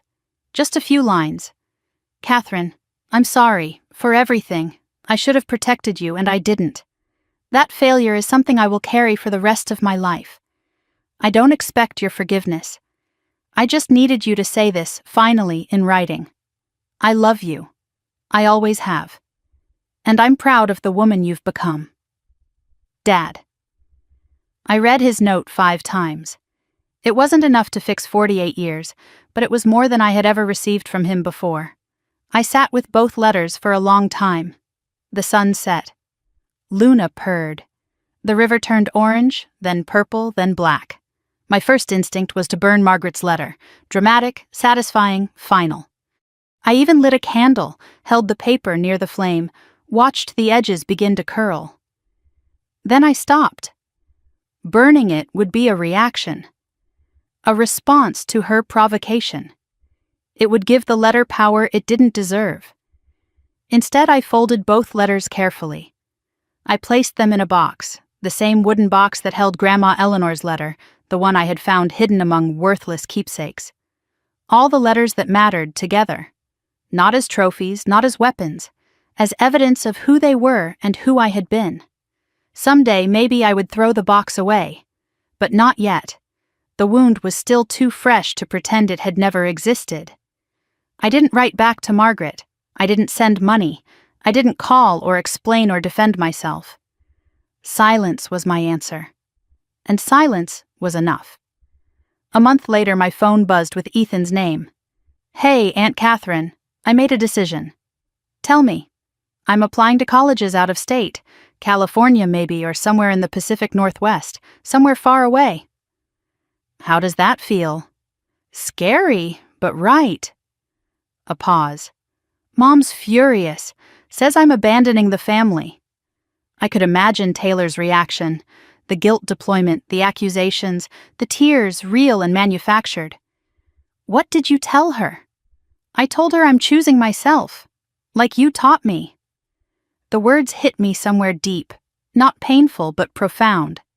This was the legacy I hadn't known I was building. Not money or property or status. But permission. The permission to choose yourself, passed from one generation to the next. I'm proud of you, Ethan. Thanks. Whatever I need, applications, essays, someone to talk to, can I call you? Always. My door is open. You're not your mother, Ethan. You're not your father. You get to be something new. That means a lot, Aunt Catherine. I smiled at my phone after he hung up. Ethan was breaking the cycle. He had seen the pattern, the taking, the manipulation, the entitlement, and he was choosing differently. Maybe that was the real victory. Not defeating my family, but showing one member that another way was possible. 3 months after the dinner, my life was unrecognizable. New home, new title, new sense of who I was and what I deserved. The family that once consumed my every thought now felt distant, not forgotten, but contained. Like a storm observed through thick glass, still visible but no longer capable of harm. I didn't know what came next. I hadn't decided about Grandma Eleanor's house, whether to pursue the legal challenge or let it go, whether justice was worth the cost of more years entangled with people who had hurt me. But I knew one thing with absolute certainty. Whatever I decided, it would be my choice, made for my reasons, on my terms. And that was enough. 6 months had passed since the dinner that changed everything, and I stood on my balcony watching the Connecticut River shimmer under a spring morning sun. The trees along the riverbank had exploded into bloom, dogwoods and cherry blossoms painting the landscape in shades of pink and white. New life after a long winter. Luna wound between my ankles, purring her morning greeting, and I reached down to scratch behind her ears. 6 months. In 6 months, I had rebuilt my entire existence from the ground up. The woman who had walked into that dining room in Glastonbury, the invisible daughter, the family ATM, the one they called useless trash, she was gone. In her place stood someone I was still learning to recognize. Someone who owned her own home, ran her own department, made her own choices without asking permission from people who had never deserved that power. I mentally cataloged my life as it stood now, a job I was proud of, colleagues who respected my contributions, a title I had earned twice over, a home that felt like sanctuary rather than obligation, every piece of furniture chosen by me, every photograph on the walls representing someone who actually cared about my existence. A friendship with Carol that grew deeper with every passing month. A nephew who texted me about college acceptance letters, who called me for advice, who was breaking free from the same patterns that had nearly destroyed me. And peace. Actual, sustainable peace. What I didn't have anymore. Sunday dinners filled with criticism, obligatory phone calls that always ended in requests for money, the constant drain of other people's manufactured emergencies. I had thought their absence would feel like loss. Instead, it felt like space, room to breathe, room to become whoever I was meant to be. They called me useless. But look at where we all ended up. My phone buzzed while I was getting ready for work. Donald's number. We had texted occasionally over the past months, brief exchanges, nothing heavy, careful steps on unfamiliar ground. He was still at the Marriott, then a small apartment in West Hartford. Still finding his way after 50 years of marriage to a woman who had controlled his every move. This message was different. Katie, can we meet? Just coffee. There are things I need to say, in person. I stared at the screen for a long moment. I had seen my father only once since the grocery store encounter, a brief, awkward lunch where we talked about nothing important. We had maintained a careful distance, Two people who shared DNA and decades of history but had never really known each other. Was I ready for more? I thought about what Carol had told me. Forgiveness isn't about them. It's about you. It's about choosing not to carry the weight anymore. I thought about Donald's handwritten note in the letter that accompanied Margaret's demands. I should have protected you and I didn't. Maybe I was strong enough now. Maybe I could afford to listen. Saturday morning, I typed back. The cafe by the river. 10 a.m. His reply came within seconds. I'll be there. Thank you, Katie. I arrived at the cafe early, intentionally. I wanted to choose the table, control the space, have time to settle before whatever was coming. The morning was warm for early spring, sunlight streaming through floor-to-ceiling windows, the smell of fresh coffee and baked goods filling the air. I ordered my usual latte and claimed a table by the window where I could watch both the door and the river. My heartbeat was steady. I wasn't nervous. I was curious. Whatever my father needed to say, I was ready to hear it. Donald arrived at exactly 10 o'clock. He looked different than I remembered. Older, certainly, but somehow lighter, too. The permanent hunch in his shoulders had softened. He wore clothes I didn't recognize, probably purchased for himself for the first time in decades. When he spotted me, he hesitated at the door, gathering courage, then walked over with careful steps. Katie. He didn't try to hug me. He knew better than to assume that kind of intimacy. Dad, sit down. He ordered coffee from the passing server, and we sat in silence for a moment. The weight of decades hung between us. All the words never spoken, all the defenses never mounted, all the times he had chosen peace over protection. I've been practicing what to say, he finally said, for weeks, and now that I'm here, none of it seems right. Then don't practice. Just say what's true. He took a breath. His hands trembled around his coffee cup, age or nerves or both. I was a coward, Katie. My whole life I was a coward. He looked down at the table, unable to meet my eyes. I watched your mother control everything. You, Taylor, me, the entire family narrative. I knew what she was doing. I knew about the money you sent every month. I knew about the will, about your grandmother's real intentions. My jaw tightened. You knew about Grandma's house? I knew. I signed the papers your mother put in front of me. I didn't question, didn't fight, didn't stand up for what was right. His voice cracked. I told myself it was easier that way, that it would all work out somehow. But easier for who? Not for you. Never for you. The confession landed like stones dropped into still water, ripples spreading outward, disturbing everything. Then he reached into his jacket pocket and pulled out an envelope. Old, yellowed, the edges soft with age. I recognized the handwriting immediately. Grandma Eleanor's elegant script, my name written across the front. Your grandmother gave me this 30 years ago, Donald said.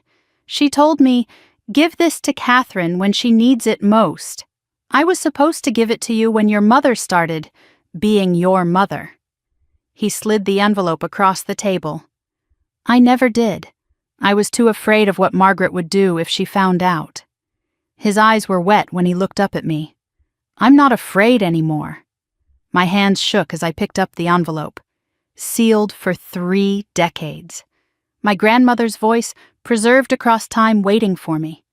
I opened it carefully, as if the paper might dissolve at my touch.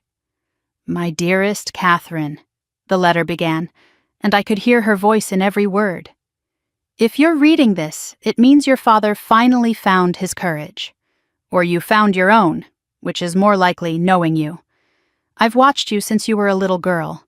I've seen how hard you try, how much you give, how little you ask for in return. You remind me of myself at your age, before I learned that giving everything away leaves you with nothing. I want you to know something important, something I should have told you while I was still alive to say it. You are enough, exactly as you are. You don't have to earn love, buy affection, or prove your worth through sacrifice.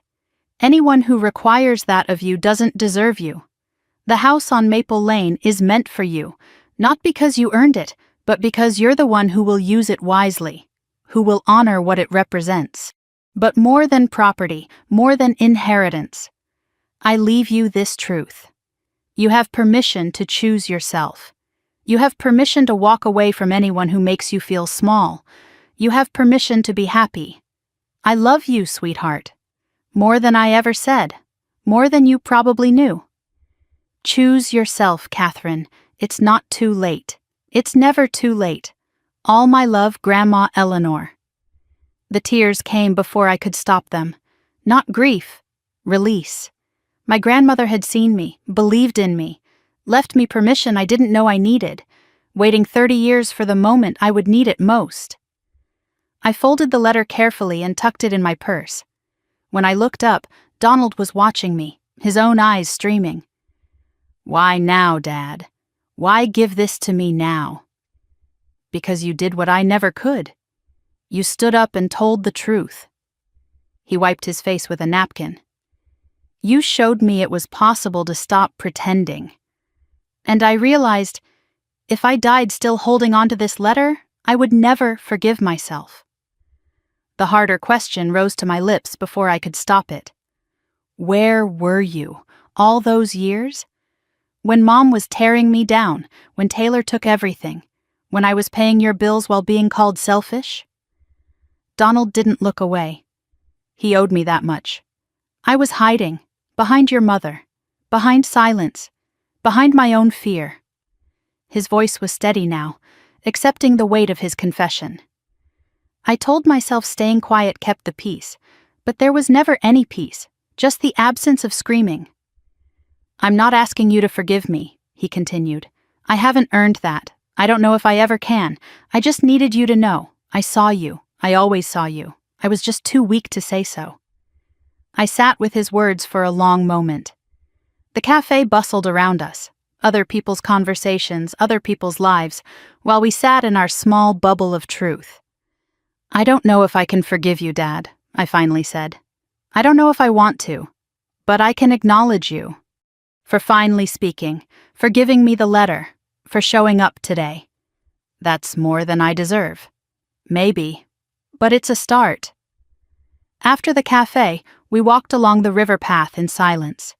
The morning had warmed, spring unfolding around us in shades of green and gold. Joggers passed, dogs barked, children chased each other along the water's edge.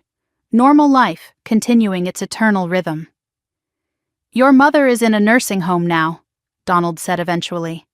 The house is gone, foreclosed last month. Taylor won't speak to her. I absorbed this information. The woman who had controlled everything, now alone, stripped of power. She asks about you, Donald added quietly. Every time I visit. I shook my head. I'm not ready for that, maybe never. I understand. We walked a few more steps before I asked the question that had been forming since I'd read my grandmother's letter. What do you want to do about Grandma's house? The legal challenge is still pending. Donald was quiet for a moment. That's not my decision to make. What do you want? I thought about it. Really thought about it for the first time since the dinner. The legal battle, the years in court, the cost and the exhaustion. Justice, maybe, at the end of it. But at what price? I'm going to drop the challenge. The words surprised me even as I said them. Not because Taylor deserves the house. She doesn't. But I don't want to spend the next 3 years fighting over the past. The past has taken enough from me already. Donald nodded slowly. That sounds like wisdom. We stopped at a bench overlooking the water. Boats drifted past, their sails catching the spring breeze. Dad, I don't know what our relationship looks like going forward. It won't be Sunday dinners and pretending everything is fine. I don't want pretending anymore. I've had a lifetime of pretending. Then we'll figure it out. Slowly, honestly, no more hiding. That's all I ask, Katie. A chance to do things differently. That evening I sat on my balcony watching the sunset paint the sky in shades of orange and pink. Luna was curled in my lap, and both letters, Eleanor's original and the one I'd received that morning, lay on the table beside me. My phone buzzed with a text from Carol. "How did it go?" "Complicated," I typed back, "but good. I'll tell you everything tomorrow." I thought about what I had lost over the past 6 months. A mother who never loved me the way I needed. A sister who only saw me as a resource. Decades of trying to earn something that was never for sale. And what had I gained? A father who finally found his voice. Imperfect, late, but real. A nephew breaking free from the same patterns. A best friend who showed me what genuine support looked like. A career that valued my contributions. A home that reflected who I actually was. And most importantly, myself. I looked at Grandma Eleanor's letter again. You have permission to choose yourself. For 48 years, I had waited for that permission from my family, from my mother, my sister, the people who were supposed to love me unconditionally. It never came. It was never going to come. So I gave it to myself. And it turned out that was the only permission that ever mattered. The next morning, I woke before dawn. I lay in bed listening to the city wake up. Distant traffic, birdsong, the soft rhythm of a world that kept turning regardless of my small dramas. No anxiety, no dread, no mental list of other people's problems to solve. Just the day ahead, full of possibility. I made my coffee, sat on the balcony, and opened the journal Carol had given me months ago. I had resisted at first. Writing felt self-indulgent, navel-gazing. But slowly, it had become a way of making sense of everything that had happened. I wrote, 6 months ago, I was invisible, the family ATM, the scapegoat, the daughter who was never good enough, no matter how much she gave. Today, I am director of financial analysis. I am a homeowner, I am a traveler, a cat mom, a loyal friend. I am Ethan's safe harbor. I am my grandmother's legacy, finally claimed. I am enough, exactly as I am, and I am no longer waiting for anyone else to see it. I closed the journal and picked up Margaret's letter, the "We're willing to forgive you" letter that still made me shake my head in disbelief. I didn't burn it. That would give it too much power. Instead, I folded it carefully and placed it in the wooden box with Eleanor's letters. Not gone, not forgotten, just contained. The past no longer ran my life. But I didn't need to pretend it hadn't happened. I thought about all the women who might be where I was 3 years ago, paying someone else's bills, absorbing someone else's cruelty, giving and giving and giving to people who only know how to take, waiting for love that never comes, for recognition that's never offered, for a thank you that's never said. If you're one of those women, I want you to know something. It's not selfish to stop drowning yourself to keep others afloat. It's not cruel to tell the truth after years of swallowing lies. It's not too late to choose yourself. Not at 30, not at 48, not ever. My grandmother wrote, "Choose yourself, Catherine." My mother said, "You're useless trash." One voice told me I was nothing. One voice told me I was enough. I finally know which voice was right. And I finally know which voice I'm going to listen to for the rest of my life. They called me useless. They called me trash. But look at where we all ended up. I have a home I own, a job I love, peace I built with my own 2 hands. And them? They're still cleaning up the mess they made while I was busy being useless. Sometimes the trash takes itself out. And sometimes it turns out the trash was never the problem. The people holding the garbage bags were. So that's my story. All of it. The lies, the money, the silence, and finally, the truth. The moment my mother called me useless trash, and the moment I proved her wrong by walking away. I want to ask you something, and I really want your honest answer. Was I wrong? For exposing them? For stopping the payments? For choosing myself after 48 years of choosing everyone else? Or did I do what any woman in my position should have done a long time ago? Tell me what you think. Drop your answer in the comments. I read every single one. And if you've been through something similar, if you've been the family ATM or the scapegoat or the one everyone takes for granted, share your story too. Because I know I'm not alone, and neither are you. If this story touched something in you, if it made you think about your own family, your own boundaries, your own worth, please hit that like button. It tells me these stories matter. It tells me to keep sharing them. And if you want to hear more stories like this, stories about women who stop waiting for permission and start choosing themselves, subscribe to this channel and click that notification bell. That way, you won't miss the next one. Thank you for staying until the end. Thank you for listening. And remember, it's never too late to choose yourself. No matter what anyone calls you, no matter how long you've been invisible, your story isn't over. It's just beginning. See you in the next one. This story is fictionalized for dramatic effect.